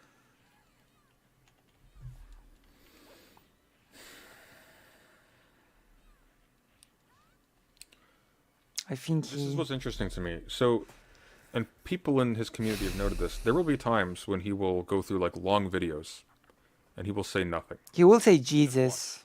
He'll play Factorio, and he'll say nothing. He'll basically just steal the content. True. That would have been a better response to this than what he's giving right now. And he must know that. He's not stupid. He must know that. So something about this is pushing some button somewhere. And it's causing something to happen. I don't know. Destiny, you'd be received much better if you just articulate all that you said and then say something. However, just in this clip, it seems pretty fucked. Chat wouldn't get so full retard. No, I'm not going to say however just in this clip. I don't know. I would never, ever, ever, ever, ever, ever, ever. Never, ever, ever, ever, ever, ever. There are so many fights I've had from my relationships where you can make either me or my partner look insane if you're just going to clip like 3 minutes out of one fight we've had. Like, This was not a fight. Well, I've got like 2 seconds out of a statement by you, which is where you talked about how you had to choke your partner out at one point. Like, I'm sorry. Maybe this is maybe your perspective. Maybe that's a you problem, Steven. But no, you can absolutely judge this with the certainty that you were looking upon this with the clairvoyance of God. Okay? True. That is not an okay situation.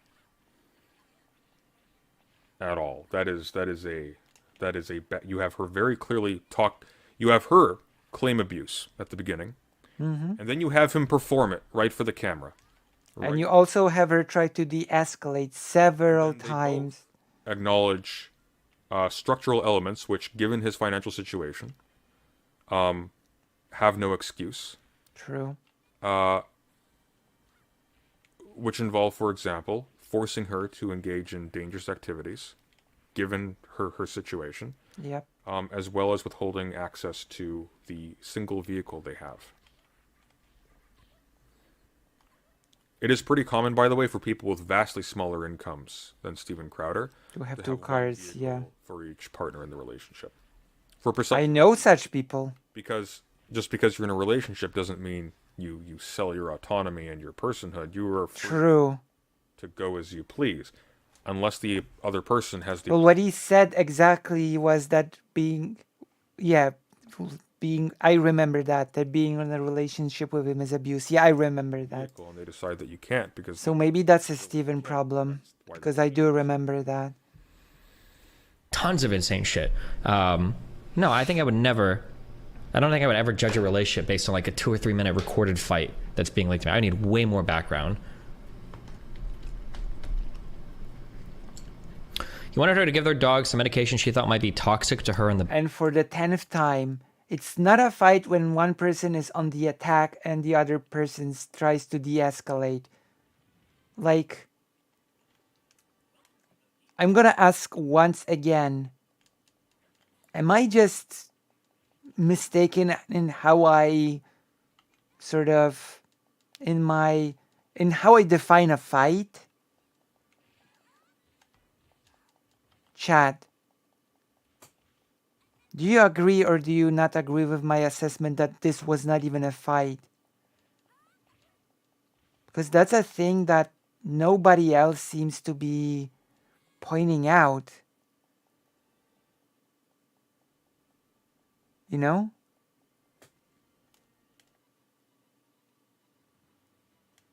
Am I wrong in saying that it's not even a fight? When one person just attacks and the other person tries to de-escalate?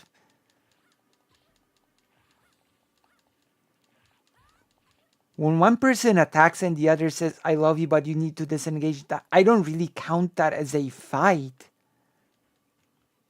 Am I being ridiculous here? Like, I just don't agree that this was a fight. Yeah, exactly. You need two people to tango. You know that famous saying? You need two to tango. Baby? Okay, but like... No, not but like, Steve. Not but like. Just drop this one. He's not gonna drop it. I guess he doesn't need to self-preserve. That's the problem here. He's not gonna drop He it. may be, like, natively intelligent on some level, but... Natively. Something about the situation, the immunity to real consequences just makes you dumb? I don't know. The native intelligenter. There's... That statement in and of itself could mean like 30 things, right? Like, is it so... No, it means the medication is dangerous for the baby and she's 7 months pregnant. Yeah. That's what that means.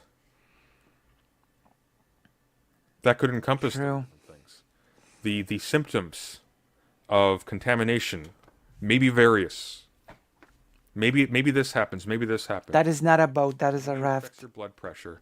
Maybe something leaks into the womb Boat. somehow. I don't know. so toxic that like if she touches it, the baby's gonna die? Is that true? I doubt it. Or is it a medication that like if handled in copious amounts might lead to some birth, blah, blah, blah, blah, right? You don't know. She wear gloves. But again, I don't know. It might be an unreasonable ask from him. Or she might be unreasonably afraid of a medication that in all likelihood if it got in her True. wouldn't do anything. Doesn't matter. She's still being terrorized as a result. She's still being put into a situation which, as far as she is concerned... I'm full of sayings today, but literally, have you ever heard a saying, better safe than sorry? Have you heard the saying, better safe than sorry? If there's even the slightest risk of a medicine affecting your child, then you know what you should do? You should probably not have the pregnant person handle the medicine. Okay?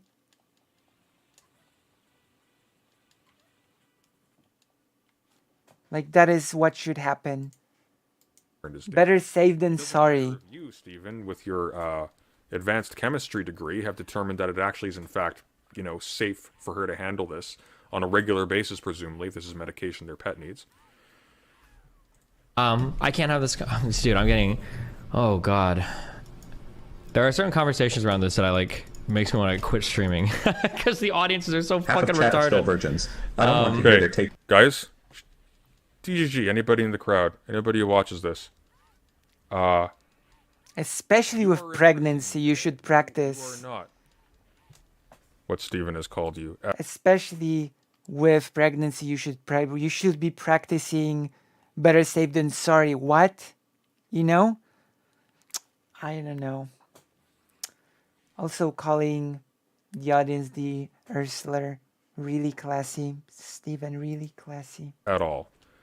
I am actually... My faith in mankind is slightly reinvigorated by this. True. I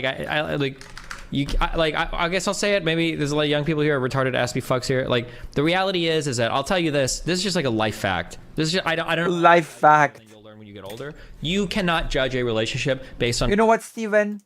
Maybe you're just young. Maybe you're just young and not very wise yet. Maybe you'll just learn when you'll get older that you're being ridiculous. But I doubt it because Steven Crowder is still an open business opportunity for you, so. 3 or 4 minute fight. If you think you can, it's because you're retarded. Full. No, you can. And Also, this wasn't a fight. broken. There's something wrong. This wasn't a fight. You were born with something wrong with you. You were abused. Something happened. But you have a fundamentally broken perspective on reality. I have been in What Steven is basically saying, since I'm almost middle-aged, that basically means that I have more experience and that I know better than my young audience. This is what he is saying, okay?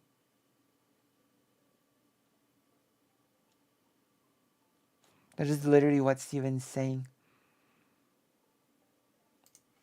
toxic relationships before. I have never, ever in my life even conceived of doing what Steven Crowder has done here.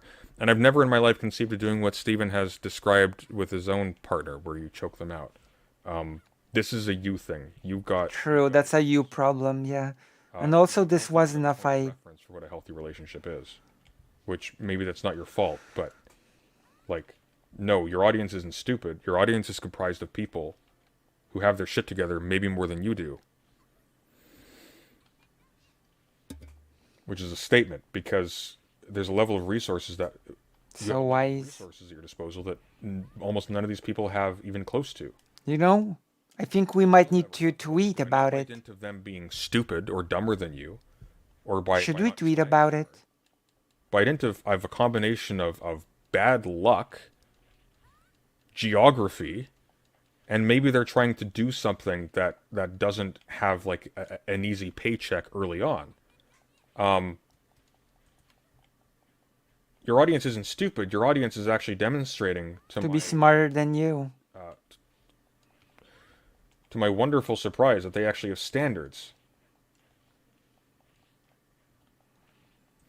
Full stop. That's it. You just can't. You can't. You have no idea. There are so many types of fights where once you get more information, you're like, oh shit, okay, I understand this, or wow, that's fucking crazy. Like, oh, okay, this makes sense why this person did that. Like, you can never, ever. Steven, there is no situation in which you go, oh, This was not a fight. it It just wasn't, period. You need to be disciplined and go. If you think this is a fight, then maybe you should get more life experience. While you're 7 months pregnant to treat the dog. And by the way, don't fucking use the car. That's mine. And then afterwards, like, ugh, you know, I loved her. It's a shame. It's just how the law is. She could just True. if she wanted to. That's insane. Those dog darn That's no-fault absolutely- divorces. And then to call people who are reacting like, hey, actually, this looks pretty bad, Steve. We're still gonna talk about the 3rd May Constitution. I'm leaving this one for a big audience, okay?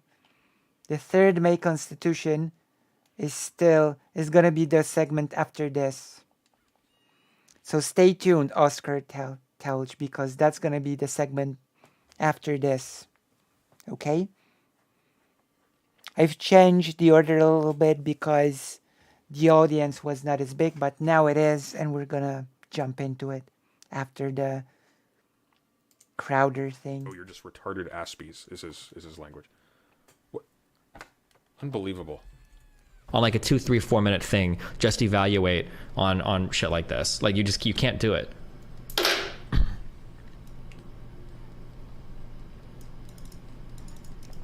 Remember, Destiny, most of these morons were primed by Hassan? Oh, sure. Well, in that case, I'll give you Hassan's take. Oh, well, Steven Crowder is a conservative, and here you can see them living their real values, keeping their wives locked up at home and miserable all day, even though she's pregnant. He's making her do all these things. Ah! And Steven Crowder's evil because he's a conservative. There you go. That's it.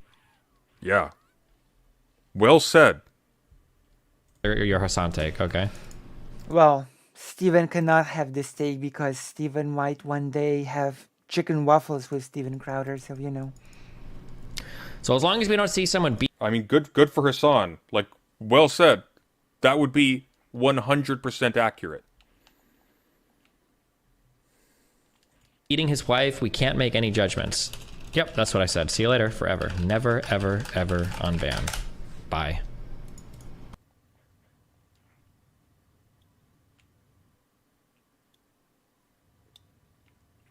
Feeling Oh, a little no. fragile, aren't we, Steve?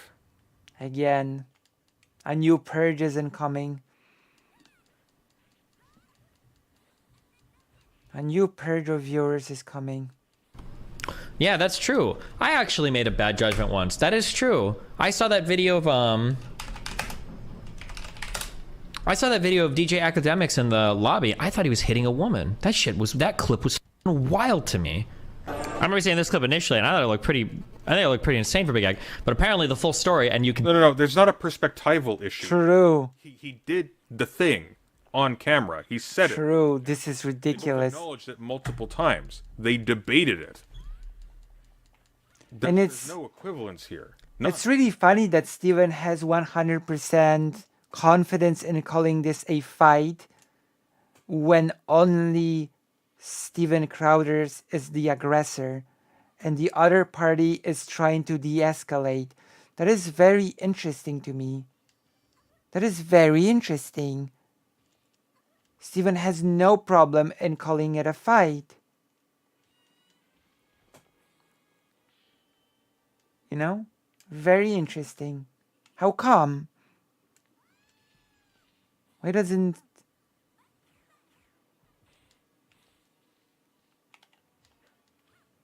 Why does Steven have zero problems with calling this a fight? I wonder. Except that apparently, by your own judgment, Steven, you're kind of dumb. Yeah. Definitely see it borne out here, was that I think he came out of a show with that girl with the red hair, and this is his current, or his was girlfriend. She jumped this chick to fight her. And he had to pull her off. But he's saying like, bro, we're in Miami. We're not doing that hood shit here. Fuck off. And that's what she was trying to do. She was trying to. So in that context, like, oh, okay, this makes way more sense. And you can even see, as soon as he disengages here, she's ready to go back at it. And she goes to smack her again. Yeah. So like, yeah. So initially when I saw this clip, I was like, damn, bro, you can't like have a girl against a wall, fucking screaming at her like that in a hotel. You're fucking crazy. But then getting the more context, like, okay, yeah. Not to say that anything is necessarily good or bad, but I'm just saying like, holy shit, more context can completely change the way that you view a fight. That was not a fight. What context do you think could change how you would view this? The issue here is not that they were. Like, this is, like, I have to just keep repeating like an automaton. This was not a fight. This was not a fight. Come on. It's specific. For you to view a fight in a certain way, it would have to be a fight to begin with. Okay, we're gonna tweet about this. We're gonna be doing some angry tweeting here, okay? It's time. It's time for the angry tweeting. True. It's time. It seems like it's time.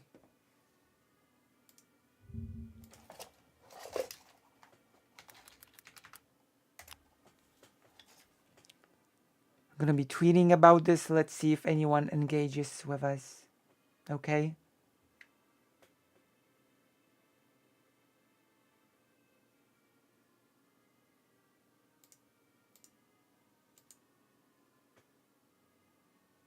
Like, come on.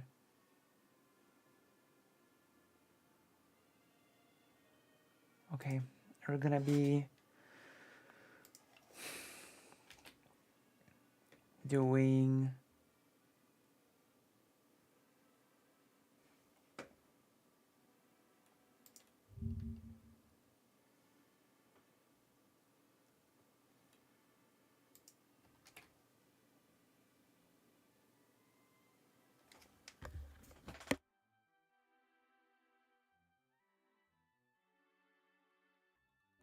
there you go.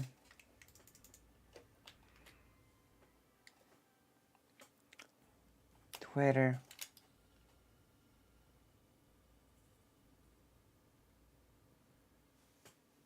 Am I not logged in? Let me check. I'm gonna be tweeting, so I'm gonna turn this off for a second.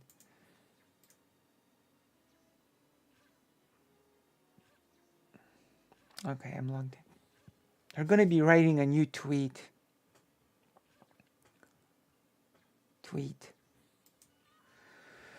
What is happening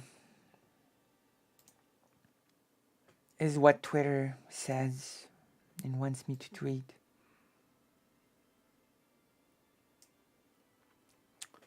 So this is me tweeting. Let's go.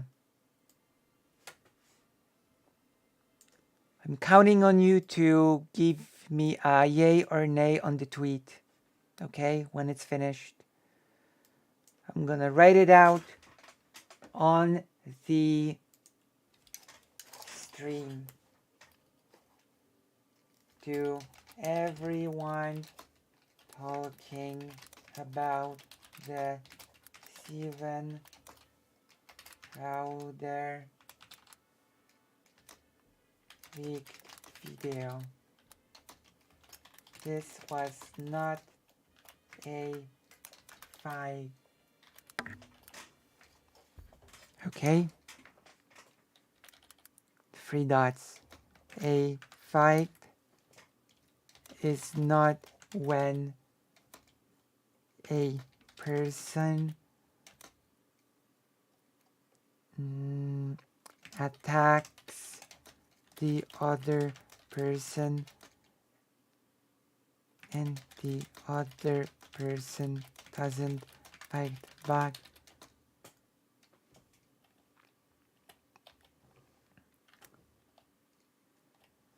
And tries to de-escalate. Is that how you write de-escalate?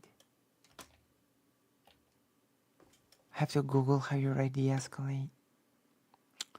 See? That's okay. Let me see. De-escalate.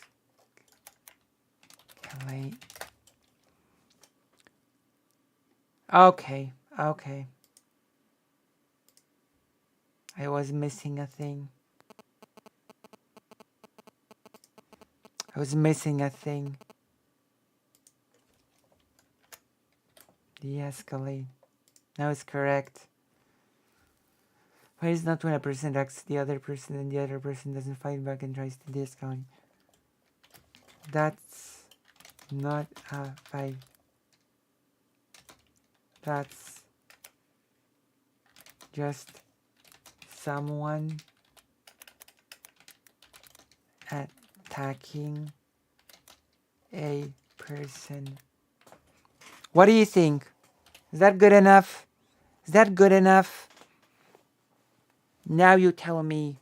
Now I want your yay or nay on this tweet, and then we tweet it out into the zone, into the ether. You tell me what you think, and then we're gonna throw it out there. There you go. You're ready. Are you ready to sort of to answer? What do you think? What do you think of this tweet? I'm ready to send it. Just need some opinions from the chat. I'm gonna log in here. Hide this.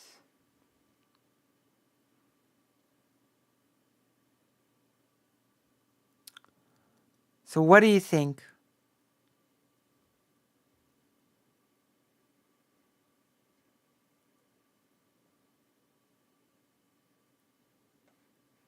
Yay or nay on the tweet?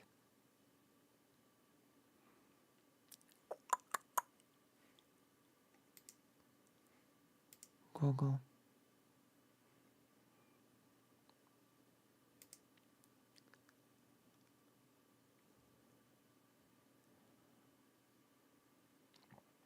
The chat went quiet. The moment I started tweeting, the chat went quiet. The chat went silent. The chat did not believe that I was going to tweet it out. It did not believe that I was going to tweet it out. But I did.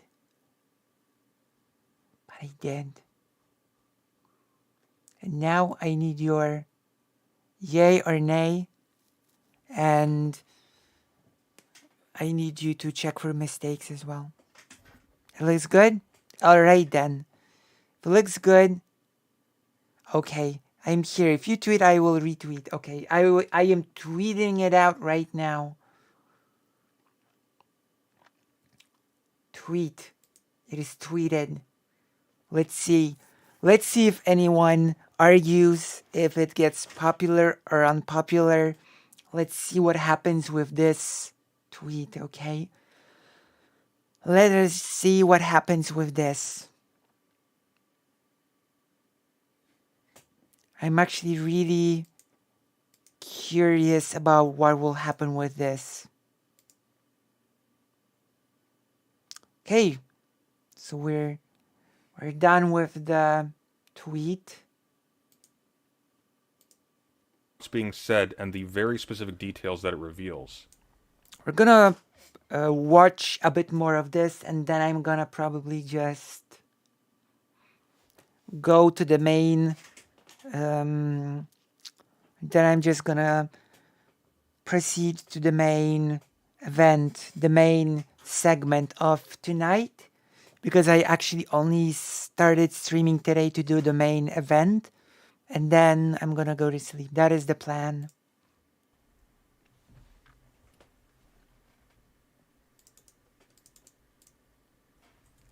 I just don't understand why you're being so charitable to a guy who literally thinks women are second-class citizens. No shit, he is going to treat her like trash and force her to do chores while sitting and... I mean, that is true. That is a correct evaluation by the chatter. That is a correct evaluation by the chatter. Okay? That was just correct.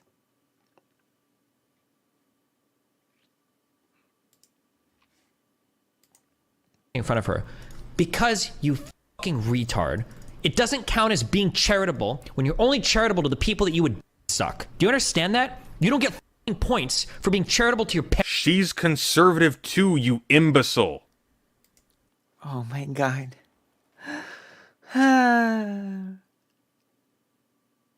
Nice.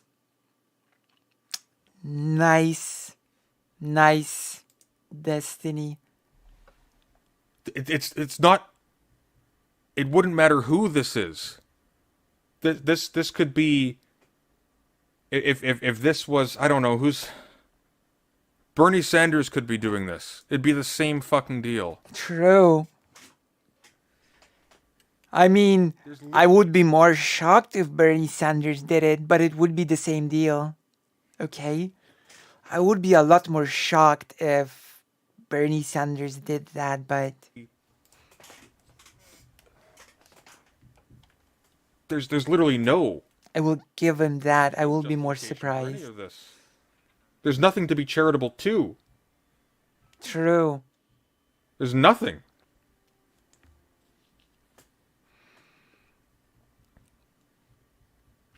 Charitability is not when you onboard the most horrible Parents, action. your siblings, or to your friends. That's just called being a normal human being. Being charitable to somebody usually implies that you're going above and beyond to be objective and to try to be fair to a person that you might otherwise not be incentivized to be fair to. You're not going above and beyond to be fair.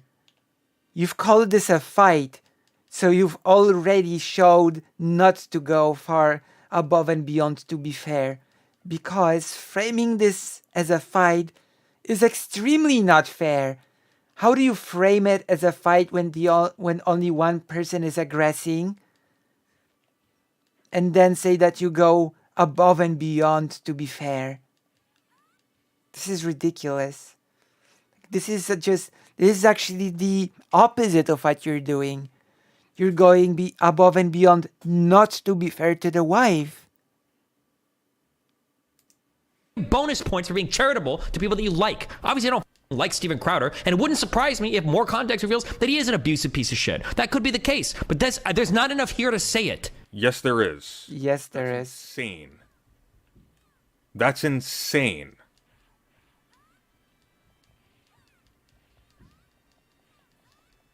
You literally have a video record of this in which they conveniently outline everything. He controls the vehicle, doesn't let her leave. He abuses her and tries to pressure her into by her lights endanger the baby.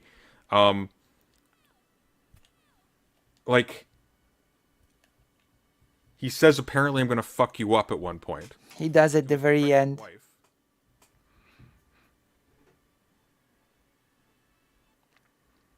I don't know. It's a pretty This is insane. yeah, Fucking hell. true. There's not enough here to say it. I can think of 50 million situations that would explain why he's acting the way that he is here. Okay, 50 billion situations, but he's not gonna list any. give me Or will he? give me one, Steve. One. It happened with Pokemon. It happened with Amaranth, where more information could come out and completely 180 your view on things. We're not saying that Crowder's in the right. I'm just saying you don't have enough information. You know what we should do? Wait, is this movie public domain? We should just watch this movie. Where is this guy? What? Okay, hang on. So there's another one here, which continues. So he's not gonna give us Crowder video might situation. be edited. This looks like a VOD. It's like an hour and a half Follow long. anybody in her family. No shot. I don't believe it. I see this type of stuff go on all the time behind the scenes with streamers of who's following who and all this. Okay, that's Candace Owens. Let's see.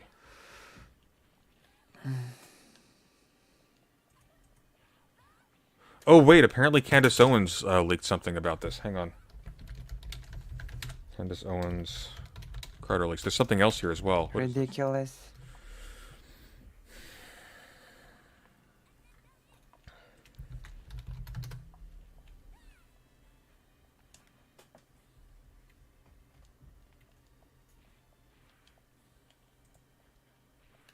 Which Candace Owens is also a piece of shit, but I'm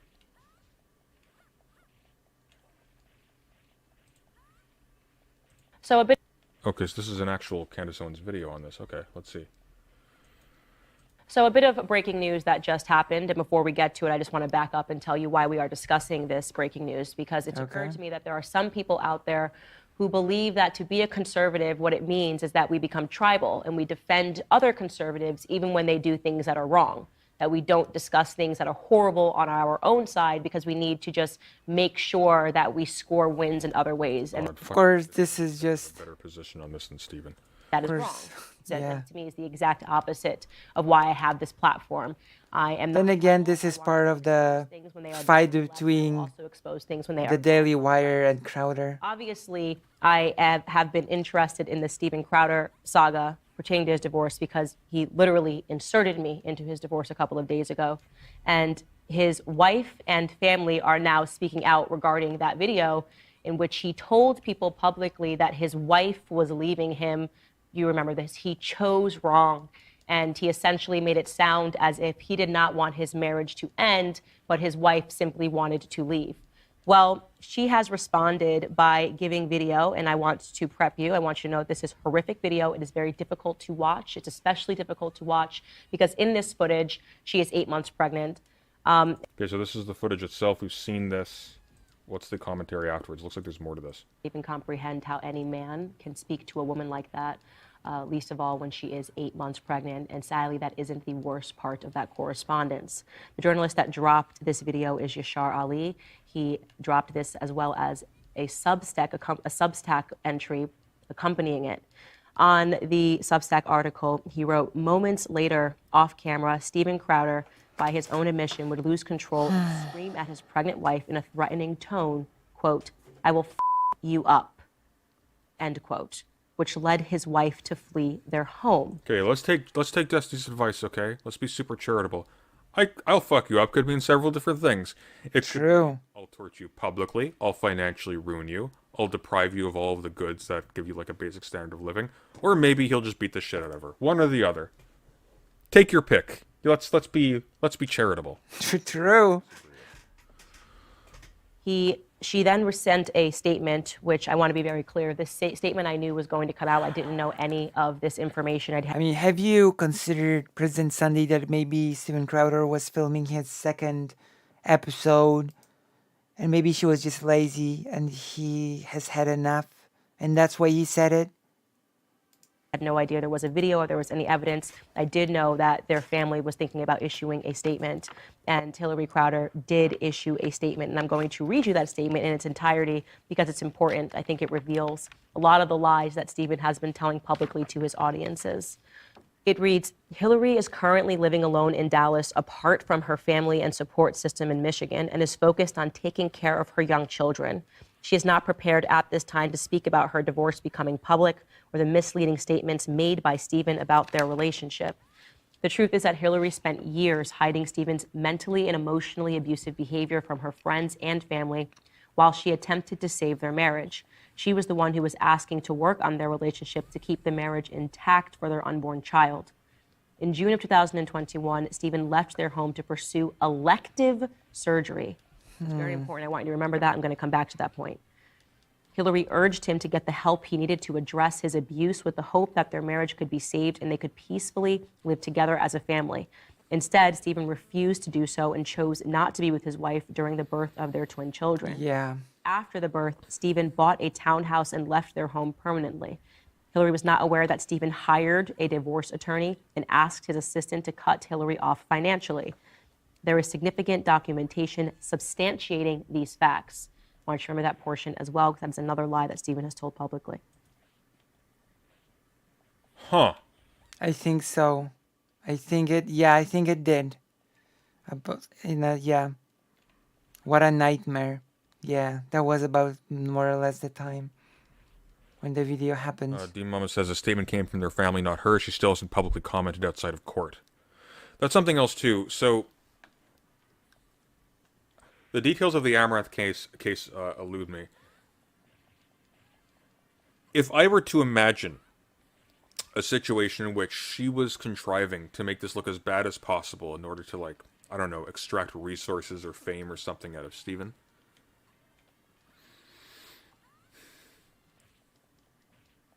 wouldn't do it when she was 7 months pregnant. I'd be very surprised if that was the choice. She'd be doing some kind of tour.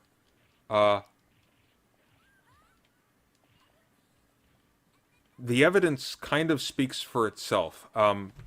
It's an entire episode But you should. of an encounter. But maybe she got it coming. Who has the material power? President Sunday, come on, least be very- charitable. How Stephen is willing to wield. Don't be the arsler. And it demonstrates, like, just an incredibly perverse and toxic and domineering attitude towards his spouse. And given his financial situation, there is literally no material excuse that can be levied. And by the looks of it, he's guilty of spousal abandonment to boot. Yes. That is So- correct. There's no argument here. There is none. There is significant documentation substantiating these facts. If she produces that, that would be helpful. If she doesn't, can somebody get on that and get those to me? I would be interested to see if there is a summary somewhere. I'd like to That see Stephen them. will cease from speaking publicly about these personal matters in an untruthful manner. We also look forward to there being full transparency in the legal process so there is fairness and accountability for the actions that caused the divorce and to ensure the outcome is what is in the best interests of the young children. I would first like to go back to that portion where she says Stephen left their home to pursue elective surgery, because I know exactly. So, Demon Mama says the statement came from her family. Does that mean that the attribution at the bottom of the screen is incorrect, Demon Mama? Like, is that just something they added here? And they just sort of, like, equivocated between Hillary's family and her? Exactly what surgery she's referring to, because during my first backstage here at Daily Wire, we actually prayed for Stephen and this surgery. So before I show you a clip from us on backstage, here is Stephen describing that Yeah, careful what you wish for when you when you ask God for the best, I suppose. surgery, and it certainly doesn't sound like it's elective. Take a listen. I explained to you a little bit what it is. You know, a lot of people say, why are you smoking? My heart is actually great, but my heart doesn't work great. And the reason my heart doesn't work great is, long story short, because of a connective tissue disorder I have, and my chest is caving in on my heart. So I've got about... Good on you, Stephen Crowder's chest. Godspeed. I'm at a little more than half of the blood flow that you guys have, ventricular output from my heart. So it's a mechanical fix. And I don't know, maybe I'll feel like Lance Armstrong, you know, like I'm on EPO after this, because I don't know what it's like to go through life with full blood flow. To me, Let's have some squids for Comrade Chest in chat. I'm looking forward to it, not looking forward to the pain. Lance Armstrong, by the way, with the 3 balls, not the one. What? So yeah, it's overall a positive thing, and honestly, I've probably needed a little bit of rest. It comes in the form of having my chest cracked open.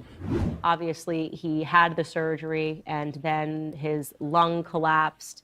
And here is us praying for him, praying that he actually gets better. Before we leave, I just have to, this one off the subject for a minute. Our pal, Steve Crowder, who makes the best ashtrays in the country, is in the hospital fighting for his life. And he's really come close. He's come close to the dark edge of things. And I just want to say that crazy as he is, we love him and we're thinking about him. That, we hope he makes it back. You're a better man than I am. Well, that's true. I was actually just looking forward to the show being over so that I could text him and say, hope you don't make it, pal. Actually, this is a real story. Last night I had to go for a drive because it was a long story, but I had to burn down gas to take my car into the shop. And so I was going to smoke a cigar and, I was going to say my nightly prayers.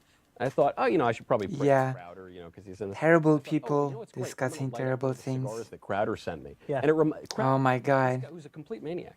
He sent me these beautiful cigars, and I was like, oh, pal, I'm going to send you some cigars right away from my humidor. Haven't sent him a single thing, but that guy, he, really a generous fellow, and doesn't get enough credit. I actually did text him and say that we were praying for him at great risk to our souls. and if he dies, I personally will kill him. Right? And yet, according to his wife, this was an elective surgery, really a cosmetic surgery, because Stephen didn't like the way that his chest looked because he had a sunken chest. It was not something that was actually required to save his life. And yet we see that same pattern of behavior. Stephen garnering a ton of affection and prayers. Oh, that's funny. It's horrible, but it's funny. Followers purporting to be the victim. Okay, take it back. Comrade Chest is dropping the ball. When in fact the facts don't line up with his narrative. Comrade Chest really fell off. Second portion that I'd like to point to used to be better, where it says Hillary was not aware that Stephen hired a divorce attorney. This stands in stark contrast. How does it feel to agree with the cons in this, guys? Warm and fuzzy, wonderful. It reminds me of our common humanity. As to what he told his followers when he said how hard divorce. True. Shouldn't it be banned? He really didn't want it, and just doesn't Crowder want it banned? What is the truth here? I don't know. Obviously, right now we have his wife's word versus Stephen's word, but given my personal experience with Stephen, I am very much inclined to believe his wife. Now, I'd like to get in some other portions of this article, which I think are really important. The writer has a bunch of audio files and text messages that were sent to him that he was able to review. He writes, in audio files and text messages that I reviewed, Stephen Crowder admits to some of his faults, which include a volcanic temper, repeatedly and at times regretfully. But according to sources that I spoke to who are familiar with their relationship, Crowder's admissions often came after a sustained period of mental and emotional abuse, and he didn't seem to be able to control his impulses. That, again, is something that I have seen personally. Very bizarre, but he would insert me into a divorce announcement and purport that I somehow extorted him. Very bizarre in the way that he attacked the Daily Wire, and there just seem to be a lot of signs that he is not able to control his emotions. And so the question that I will ask is, how many people are going to allege abuse from Stephen Crowder before we listen? Before we stop saying he's one of us because he says things that he agrees with?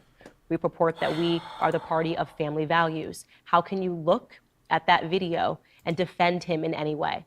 How can you look at that video and not roundly condemn this and say this is not something that actually represents the things that we believe? I don't know. The writer goes on to say, like so many things in his life in recent years, well said. Crowder's temper and paranoia led him to destroy his relationships with Sir Shapiro, Boring, and others at the Daily Wire when he posted a video on his channel suggesting that the Daily Wire, without naming the company, was attempting to align itself with big tech by mentioning in their initial offer to him that if he was demonetized on social media platforms, that it would reduce his overall compensation. Well, again, going back to the pattern, it's not just the Daily Wire. It's David Landau. It's Sven the Computer. It's Jared Monroe, formerly known as Not Gay. Look, guys, hang on. We'll slow down. We got to be charitable, right? We're not gonna be watching this for much longer. Like we got the gist. If you want to watch the rest, you will have to watch the President Sunday video. I think we've got about the gist of it. This is Candace Owens. Maybe she's just covering her bases and it's just the woke establishment. Just getting rid of Crowder. True. Just because of fear of SJW criticism or something. I don't know. You're right. Okay, I think we get the idea. Let's True. We do get the idea. Video might be edited. Let's see. Okay, we'll watch this fragment and then we're out. Might be edited. Okay, let's just put edited. Let's see.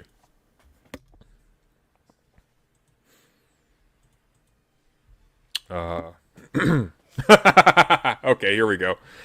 First, oh, that's funny. So we got a note here. Editor's note. Video proven to be most likely not edited. Explanation video coming soon. I see. Oh. Okay, let's see. Okay, so we're returning to this. Let's watch this. I see. I'm gonna let go. I'll get what you need me to get. And I need some space. You need to just stop engaging for a little bit, okay? I love you. I love you very much. I don't love you. That's the big problem. I've never received love from you. So this could be her point of view. Saying I love you here could be a manipulator tactic to where you're saying like, oh, well, I'm going to trigger you and I'm going to tell you I love you. Or... Oh, yeah, it's totally a manipulator tactic. She's such a manipulator.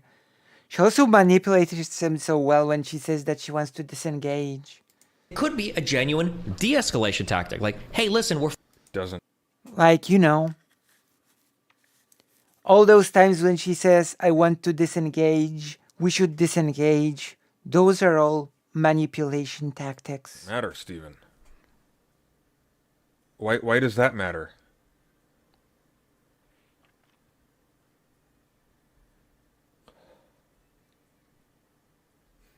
It's all manipulation tactics. There's a comment here that makes a lot of sense. That's actually resonating with my feelings at the moment. Or how about the wife is abusing Steven Crowder into acting this all out because there's a gun to his kid's head in the other room, right, Destiny? True. That's what you'd need. True. That's what you would need. You'd need the video is fabricated, like it was stitched together out of multiple things, and he never said this. Or there is literally a bomb in the house, and if he doesn't play out the script that's just a little off camera... We're fighting, but I still love you. Like, I don't hate you, okay? I love you. I'm sorry we're fighting, right? It could be either, but we don't know. We have no... This is such dishonest framing. Once again, what do you mean we're fighting? When has she fought back even once? This is not fighting. Once again, for the millionth time. How can you call it a fight when all she's saying is, Steven, I don't want to engage. I want us to disengage. I want us to stop. Like, what do you mean we're fighting? How does that make any sense? No idea, right? We don't have the context. It could, like, almost everything being said here could mean two completely different things. Oh yeah, for sure. Saying I don't love you here is pretty shitty. Doesn't fucking matter. Okay. What else? This video. I've never actually even paid attention to that before. We just lost 8 seconds. Why does he say she's unworthy? All right, here we go. Let's see. Listen to me. Day in and day out, worthy a wife, no matter the wife. I didn't say the wife. Hillary, come on now. I'm not gonna engage. I'm not gonna engage anymore. I'm gonna go. I'll get text me what you need. I'll get you. Hillary, come on now. A wife, no matter the wife. Wife worthy. Oh. Hold on, bros. He's not. It's something else. I will be the only one correct here. I will shower me in your hatred. Oh my god. Watch this video more closely when it first came out. I'll I'm not shower even you, noticing. There's like 8-second cuts here too. What's going on here? Look at the timestamp down here. Oh. 12:38:03. Oh. We just lost 8 seconds of footage here. Those 8 critical seconds. How many cuts are in this video? I've never actually even paid attention to that before. True. True. We're missing all those valuable seconds when the wife is bashing Crowder over the head. True. Of course. Our kids are going to get such a kick out of this when we're older and they think that we were abusive and whatnot. We will prank them so hard. Okay, back into character, Hillary. Like what? True. Seconds, Steven. 8 seconds, you know? She could have said anything. She could have done anything. Maybe she's the abuser. And she just cut out all of the abuse. You don't know. You don't know. And of course, editor's note, video proven to be most likely not edited. That's a weird sentence. Typically, you'd say video proven is not edited or proven edited, not proven to be most likely not edited. I don't know how you would prove a likelihood, but whatever. We just lost 8 seconds. Why does he say she's unworthy? Like, what if he, for instance, now he could have said, like, some personal, disgusting things, though. You're unworthy because you're a slut whore. And they wanted to cut that because it's unnecessary. Now, I don't know why you wouldn't bleep it. Wait, was that Abba's editing? What? Oh, he's watching somebody else's. Oh, you fucking idiot. You idiot. Oh my god. Somebody else's. Oh my god. The original. Hold on. Jesus Christ. Give me the original. Let's watch All right, this. let's see. Steven's an idiot. Oh my god. For real though? I'm so curious now. Is this for real? Is there a better site that hosts video than this dog shit fucking laggy piece of shit sub shit? I drew a boundary. I drew a boundary. No, you just did it. Picture. Oh, thank you, God. Destiny's just an idiot. I swear. It's a ring cam, Destiny. It cuts after a certain time and will start again in motion. I don't believe you. No shot that it was cutting here and this fucking guy. I don't believe you. I don't believe you. That it was cutting at these exact moments and then re-coming back and no way. No way. Is that true, by the way? Is that how ring... I don't know anything about ring cams. Okay. I drew a boundary. I drew a boundary. No, you just did it. I drew a boundary of abusive and cruel. You were not taking the car. Because if you refuse to do wifely things, then I will go pick up the groceries. There is no groceries. I do have steaks, wood pellets, my grill. I know it's an unreasonable request, but I'll go do it. How about you first? So like here, that was a massive cut. 12:36:05. How much time did we just cut out? It's an unreasonable request, but I'll go do it. How about 40 seconds. We just lost 40 seconds. All of the abuse from the wife is cut out. What was going on here? 40 seconds, and she could have, like, taken off the pregnancy pad and pulled out the shotgun and said, Steve, you deviate from the script one more fucking time, I swear to God, I'm going to blow your brains out. True. That's a possibility. True. You never know. You never know, right? Oh my god. Hillary, how do you... Other than that, other than that, you see the love. This is ridiculous. No. Other than that, no, you're not taking the bus. Destiny doesn't know how ring lights work. They work when there's motion going on. That's interesting because they were standing still when the cut took place. That would actually make sense if that's what's happening. I'm not wedded to that either way. Frankly, even if it's edited, unless you can actually demonstrate that has anybody like presented an argument for what the missing footage is in the first place? No. Like, seems to me this is Steven's ring light. It seems to have been uploaded to a website that I would imagine he would have access to as well as his wife. Like, unless you're going to say that maybe she deleted the original or something. I don't know. If I was Steven and this had happened, I would immediately say, no, she cut out this part where she drew a Glock and told me to say these terrible things, or else she's going to, kill my whole family. I mean, You're not taking the car. Steven, You are not then I taking will ask them to pick me up. Would you like me to ask? Oh, that's right. It's not a threat, Steven. Give it an Uber. Okay, Steven, I have to start watching chat. I'm looking for. Feeling some constraints? Steven. Like, I can't Steven. go. Listen to me. Listen to me. You want to walk out right now? Listen to me. I can't go to the gym. I can't go to my parents. I can't call my friends. I can't go. I can't. Oh, hold on. When he says like I can't go to the gym, I can't go to my parents. Is this because of COVID? Maybe. No, because he's saying I can't be home. I think he's. that would make no I sense. think he's impersonating his wife. In that. Right? Or is he talking about himself? It wouldn't make any sense to be talking about Is it COVID. all closed down and his parents are like sick, maybe? Because this footage was from 2020 or 2021? Yeah. Oh, How would that be her fault? That would make no sense at all. See it? It's right here. I'm sorry. When June of 2021? Were we in like COVID times, lockdown shit and everything? Because he's like anti-lockdown and things like that, right? This wouldn't be a person who was like a COVID affirmer, I guess.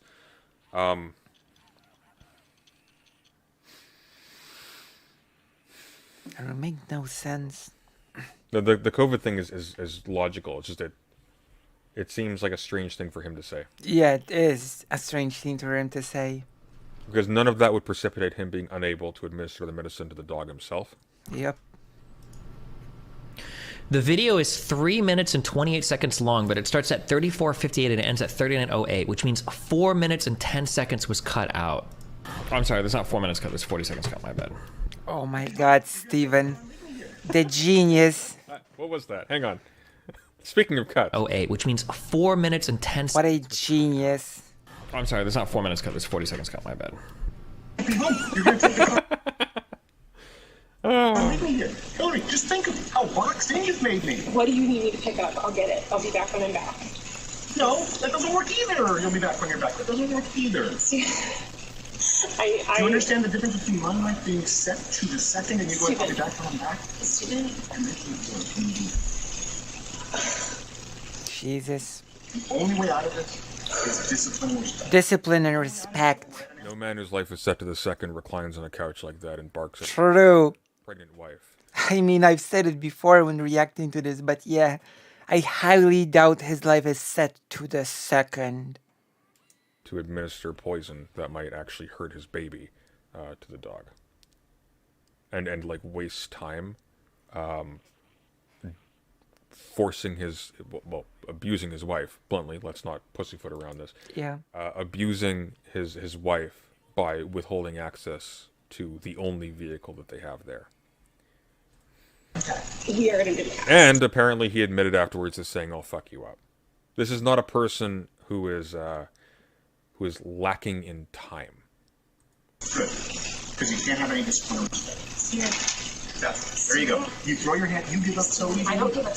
Basically, Steve is guilt-tripping her into believing that she will trap Steve at home if she takes the car. I see, that makes sense. Okay. Well, fuck him. True. You give up so easily. I just said the only way out of this is discipline and respect. You said, then we're at an impasse. Steven, no, we are at an impasse, okay? True, you are. But Steven, your beast is sick. Your beast Watch it. is sick. Watch it. Watch it. Fucking watch it. Fucking watch it. I'll get what you Jesus. and I Jesus. Watch it or what? Exactly. Look Or at why? Look at her body language. Fucking watch it. That's interesting. That's very interesting. It is, isn't it? I don't typically do this when I'm even having a very intense argument with somebody. Yeah. Unless I'm expecting them To do to something. move in some way I really don't want them to. Yeah. space, we need you to stop engaging for a little bit, okay? I love you. I love you very much. Here, Steven, a real man would walk and let his wife take the car. True. I don't love you. That's the big problem. I've never received love from you, and the fact is, when I go, look, I need you to do A, B, C, and D, you just be disciplined about it, you go, no, but I love you more than life itself. Okay. Oh my Put on some gosh. gloves. No, but I love you more than life itself. That's not fair. That's not fair, and it's disingenuous. Hillary, You're right, right in that.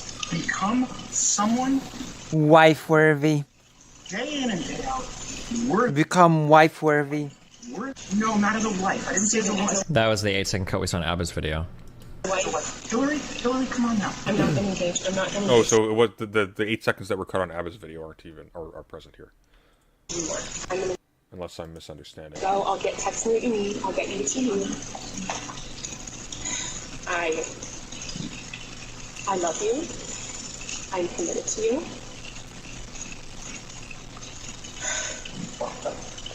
Put on some gloves. Are you committed enough to do those things? I'm not gonna. Are you committed enough to do those things?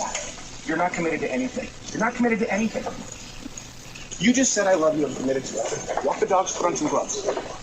Walk the dogs. Put on some gloves. If you find yourself in a situation where you are having to say I'm committed to you to Steven Crowder or some faint resemblance of Steven Crowder, True. you have made some serious errors in judgment in your life, and I have nothing but compassion for you. Are you committed enough to do those things? Like, and this is something we need to kind of why does she not want to walk the dog? Like, what's going on with the dog too? That's something I'm so curious about. Poor doggy. Why won't he do it? Wait. Are you committed enough to get the medicine? It's just stupid. Take Betty.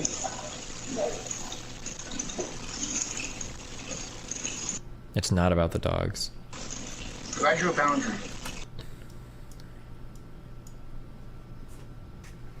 Correct. It's about control. I don't know much about It's about control. but I do know that when you take certain kinds of medication, you can actually expel it through your pores. There is also the fact that the medicine will at some point be touching the dog's skin, going through the dog's skin or whatever. There's the possibility for contamination very easily. I have no idea how serious this actually is, but it doesn't matter. She thinks it's serious. That's it. Yep. They're not having an argument about whether or not the stuff is actually safe. And his hands are just full. He's just so busy working. He's sitting back on the couch, refusing to let her take the car, and as a complete non sequitur is like, yeah, you want to drive around like a grown-up? Why don't you, my 7-month pregnant wife, put on some gloves and give the dog the medicine that might poison your baby? Fuck him. True. She's overwhelmed, right? Maybe. Who knows? I don't know. Damn, this is all so sus. No, this is so Oh my god. clear cut, Steve. I think the blue dye is doing something to your brain. You gotta. This is also. This is sussy baka shit. This is also sus. Ain't that the god? Hillary, come on now. I'm not gonna engage. I'm not gonna engage anymore. I'm gonna go. I'll get text me what you need. I'll get. Oh my god. I love you. I'm committed to you.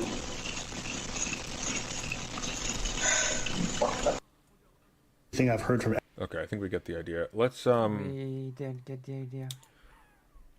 let's see what the follow-up was, because there was another video that was shorter that came out after this one. Which is why the leaked Steven Crowder footage had cuts. We have learned. Oh my god. The time is actually not reliable. If you look at the middle time, the 1 minute and 31 seconds, the time actually goes back 4 seconds. So to understand this guy's analysis, he's saying that. Okay, what is this? Evidence that the leaked Steven Crowder footage isn't edited. For clarification, there are 48 seconds cut from the footage, but it wasn't deliberate. Here's a comment by the caller that might better explain it. Regarding the Crowder video, pinned comment by August, I was the one who came on Destiny explaining this. Oh my gosh. 8 hours in, rather. That's the VOD, I see. The camera records for 60 seconds guaranteed, unless you set it to something different like 30 or 90 seconds. Sorry, the pollen's really getting to me.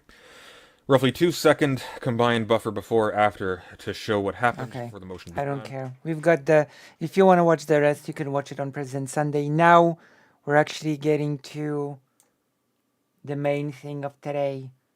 The Constitution of 3rd May, even though it's already the 4th of May on in Poland, but it doesn't matter. We're gonna do the segment anyway. If you've enjoyed the President Sunday one, press like, press subscribe, ring the bell, become a Patreon, throw some money my way, you know, all the good stuff to make sure that I can do this sort of stuff. But now we're actually doing a segment an important segment on a thing called the Constitution of 3rd May. And I'm actually be doing this in a new experimental way, which I'm about to show you. The main course, that is true. Presentation. It is called Constitution of 3rd May, 1791, a shared heritage. Alright, now we're getting into it. As the title suggests, the main gist of this segment is that an event called the Constitution of 3rd of May has happened, and that it is a shared heritage of some sort. And my question is, has any of you heard of this event? Has any of you heard of the Constitution of 3rd May? Anybody? Anybody in the audience? Has anybody here heard of it? Do you have any knowledge of the context of this event? Okay. This segment is going to work as a quick crash course about the Constitution of 3rd May, and hopefully we will be able to use it as a springboard from which to talk about it further in greater detail. So let's go. Let's go. Let's get into it.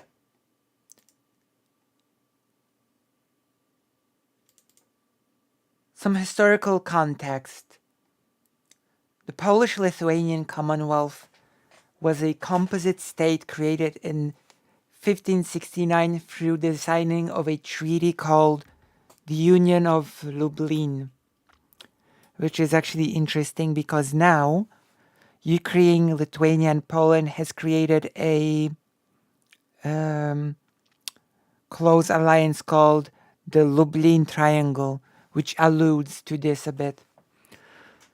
The Polish-Lithuania comprised of today's Poland, Lithuania, Belarus, Ukraine, parts of Latvia and Estonia, and also parts of Russia. The official languages of the Polish-Lithuanian Commonwealth were Polish, Latin, and Ruthenian. And of course, all this is pretty complicated. It went back and forth. Ruthenian, which later became Belarusian and Ukrainian, where actually Ruthenian was the main language in the Great Duchy of Lithuania for the longest time. And here we have the map of the Polish-Lithuanian Commonwealth. Okay, this is the map. Right? The three partitions of the Polish-Lithuanian Commonwealth. Because of the things like the Cossack uprisings, which caused part of Ukraine to go to Russia, which crippled the Polish-Lithuanian Commonwealth military capability, capability, because the Polish-Lithuanian Commonwealth's army depended on a union between the Cossacks, the army, and other types of things. And when the Cossack cannons and other types of weaponry were gone, the Polish-Lithuanian Commonwealth has found itself to be pretty crippled. And there were also political reasons which caused the weakness and instability of the Polish-Lithuanian Commonwealth, which the surrounding countries of Prussia, Russia, and Austria took advantage of to further destabilize the country and to take control of it. Initially, Russia, led by Catherine II, wanted to take the Commonwealth all for herself, for Russia. But since she knew she could not very well do it alone, she had to agree to Prussia's plan to a partition. And so 3 of the partitions happened. The first one in 1772, the second one in 1793, and the third one in 1795. And so there was no more Polish-Lithuanian Commonwealth after 1795. The country had disappeared from the map, and it never came back as the Commonwealth. It came back as newly formed individual nation states that formed it. So Poland, Lithuania, Belarus, Ukraine were formed after World War I.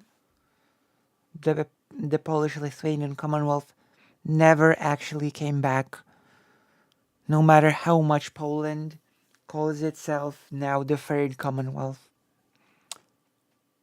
Okay? The Constitution of 3rd of May. We enter now the Constitution. The 3rd May Constitution was a last-ditch effort to save the Polish-Lithuanian Commonwealth from total partitioning. The effort happened after the first partition in 1791. Its goal was to correct the political flaws within the Commonwealth that had led to its weakness. Right? There were certain things like the utter injustice towards the peasants, or the so-called liberum veto law. The Constitution of 3rd of May actually did some things that I did not particularly like, because it would change the king not to be elected anymore, and it would change it into a constitutional monarchy, and the king, it would become sort of, like the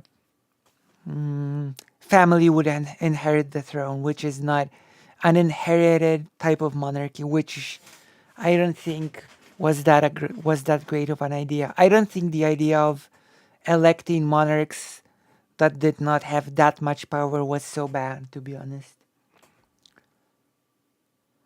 It was the second constitution in the world after the Constitution of the United States of America.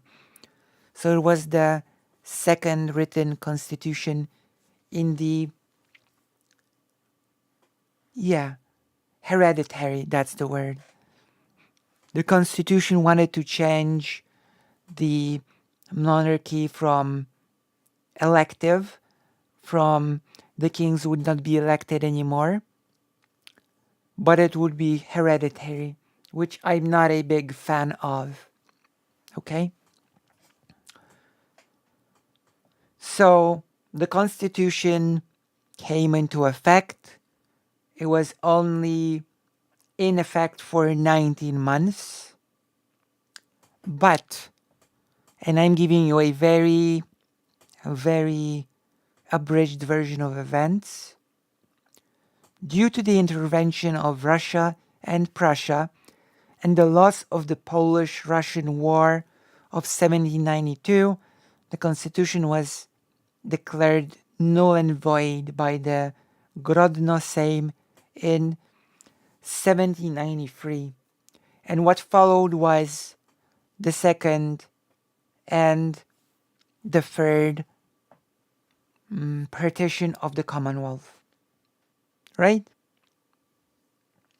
The Constitution tried to do a lot of very interesting things. Some of them were not so good. But a lot of them actually were very good. But that is not actually the most important thing of this video. I'm not actually focusing on super details about the Constitution itself, about the events surrounding the Constitution, because I will like to do separate videos about it, separate segments about it, as we move on, as we sort of explain the history of the Commonwealth from start to finish. I'm talking about this today because today was the celebration of the Constitution of 3rd May, and I wanted to give you some basic info so that you could have any context of what's actually going on, what this whole thing is about. And so, in my opinion,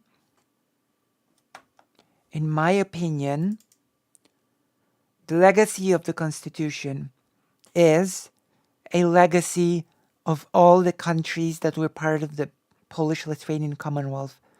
So Poland, Lithuania, Belarus, which is not a free country right now, and Ukraine. The Constitution of 3rd May is a shared heritage of Poland, Lithuania, Belarus, as well as Ukraine. So it makes sense that it should be celebrated by all of the countries, all of these countries, and that it should be equally treated as part of those countries' history. In 2017, Poland, Lithuania, and Ukraine have celebrated the Constitution of 3rd May together in Kyiv. And I think that it was a very good thing. You know, I have here a link. We can look at it.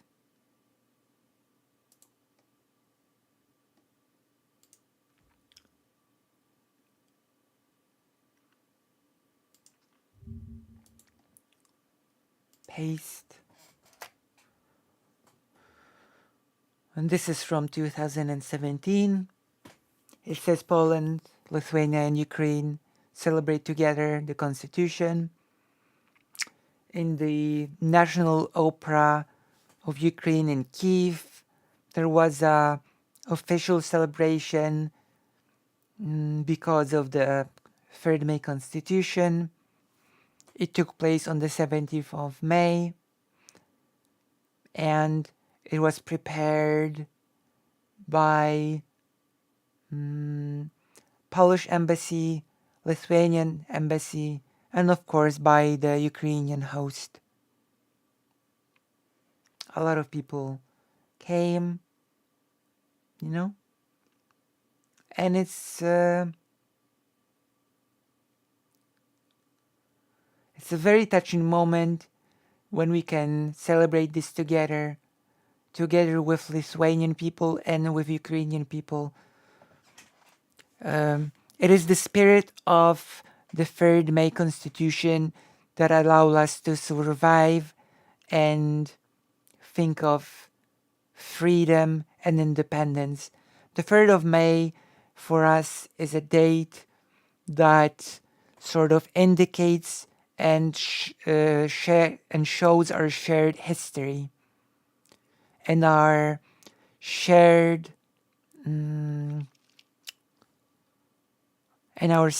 opposition to our enemies, the enemy empire, you know? And that same spirit gives us the power to support our Ukrainian friends in their struggle today for freedom. Long live Ukraine, long live Lithuania, long live Poland. And then there was an anthem of Poland, Lithuania, and Ukraine. You know? And I think this is a nice thing to sort of celebrate a clearly piece of shared heritage together. The only sad thing about it is that Belarus cannot be part of this celebration because it is basically a puppet state of Russia right now. And I have made it a very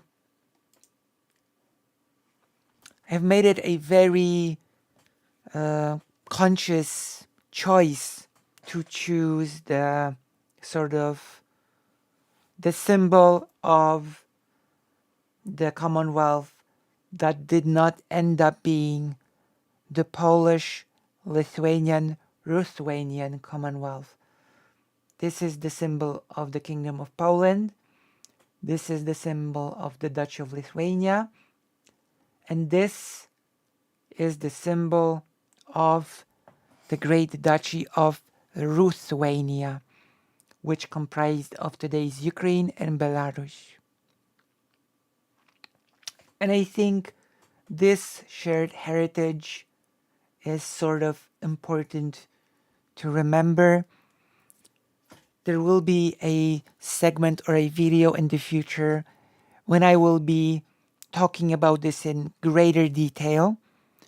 What I just wanted to say today is that a thing called the Constitution of 3rd of May exists, that the celebration happens every 3rd of May,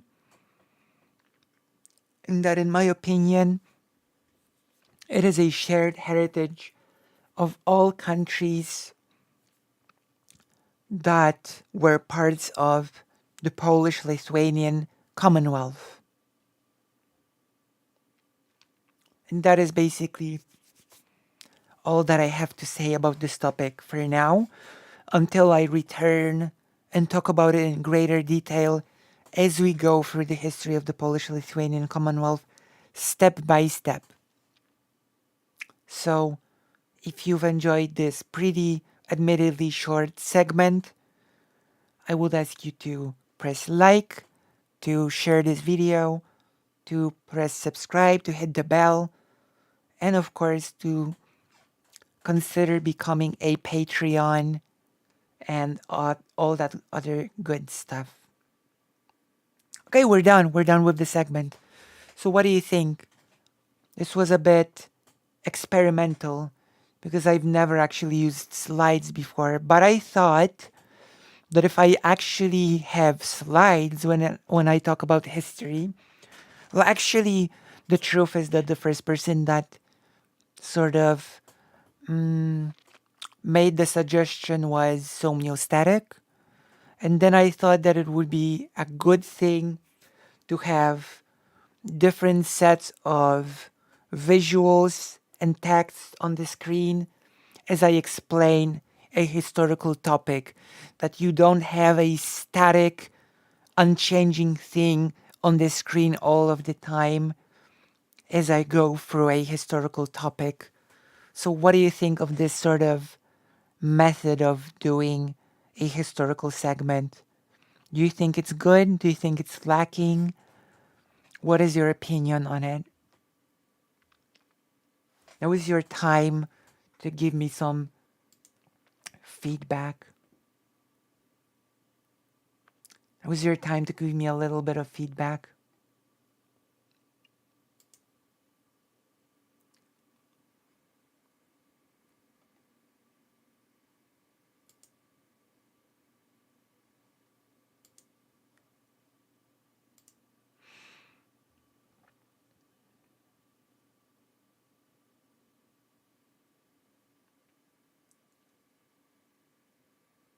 What is your opinion of this new method of doing history segments? And then, of course, because I actually did this stream because I knew the 3rd May celebration was happening, and I sort of decided to do a stream to talk about it. I wasn't actually supposed to stream today, but since it happened and since I see it as an important event for Poland, Lithuania, Belarus, and Ukraine, I sort of thought that I would talk about it and that it would be interesting for people to learn that it had actually happened. And from what I'm seeing, also a pretty interesting speech is uploaded right now on YouTube, on the channel, which is very nice to see. So, what do you think? Do the slides help, or do they detract from watching, in your opinion? Are they a good idea? Are they a bad idea? What is your opinion on it?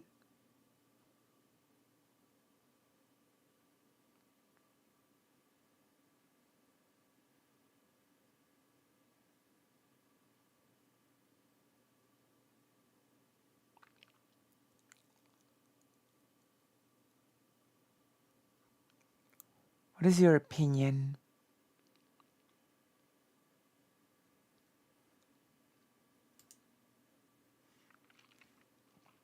Oh, guess I'm not getting an opinion, but, or better yet, write what you think in the comments.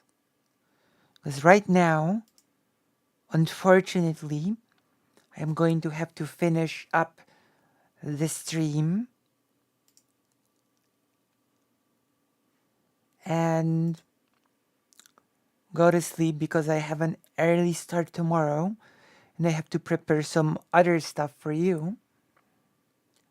But thank you very much for coming.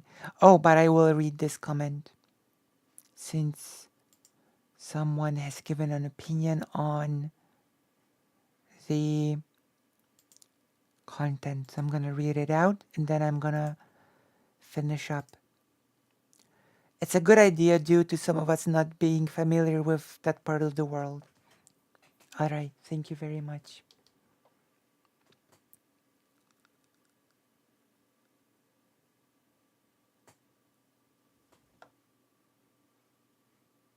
All right.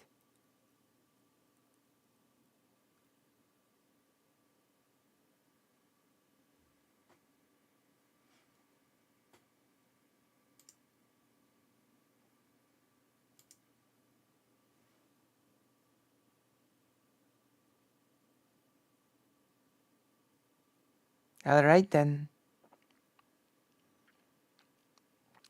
So thank you all for coming. I have to finish this stream for now, since as I've said, I have a really early start tomorrow.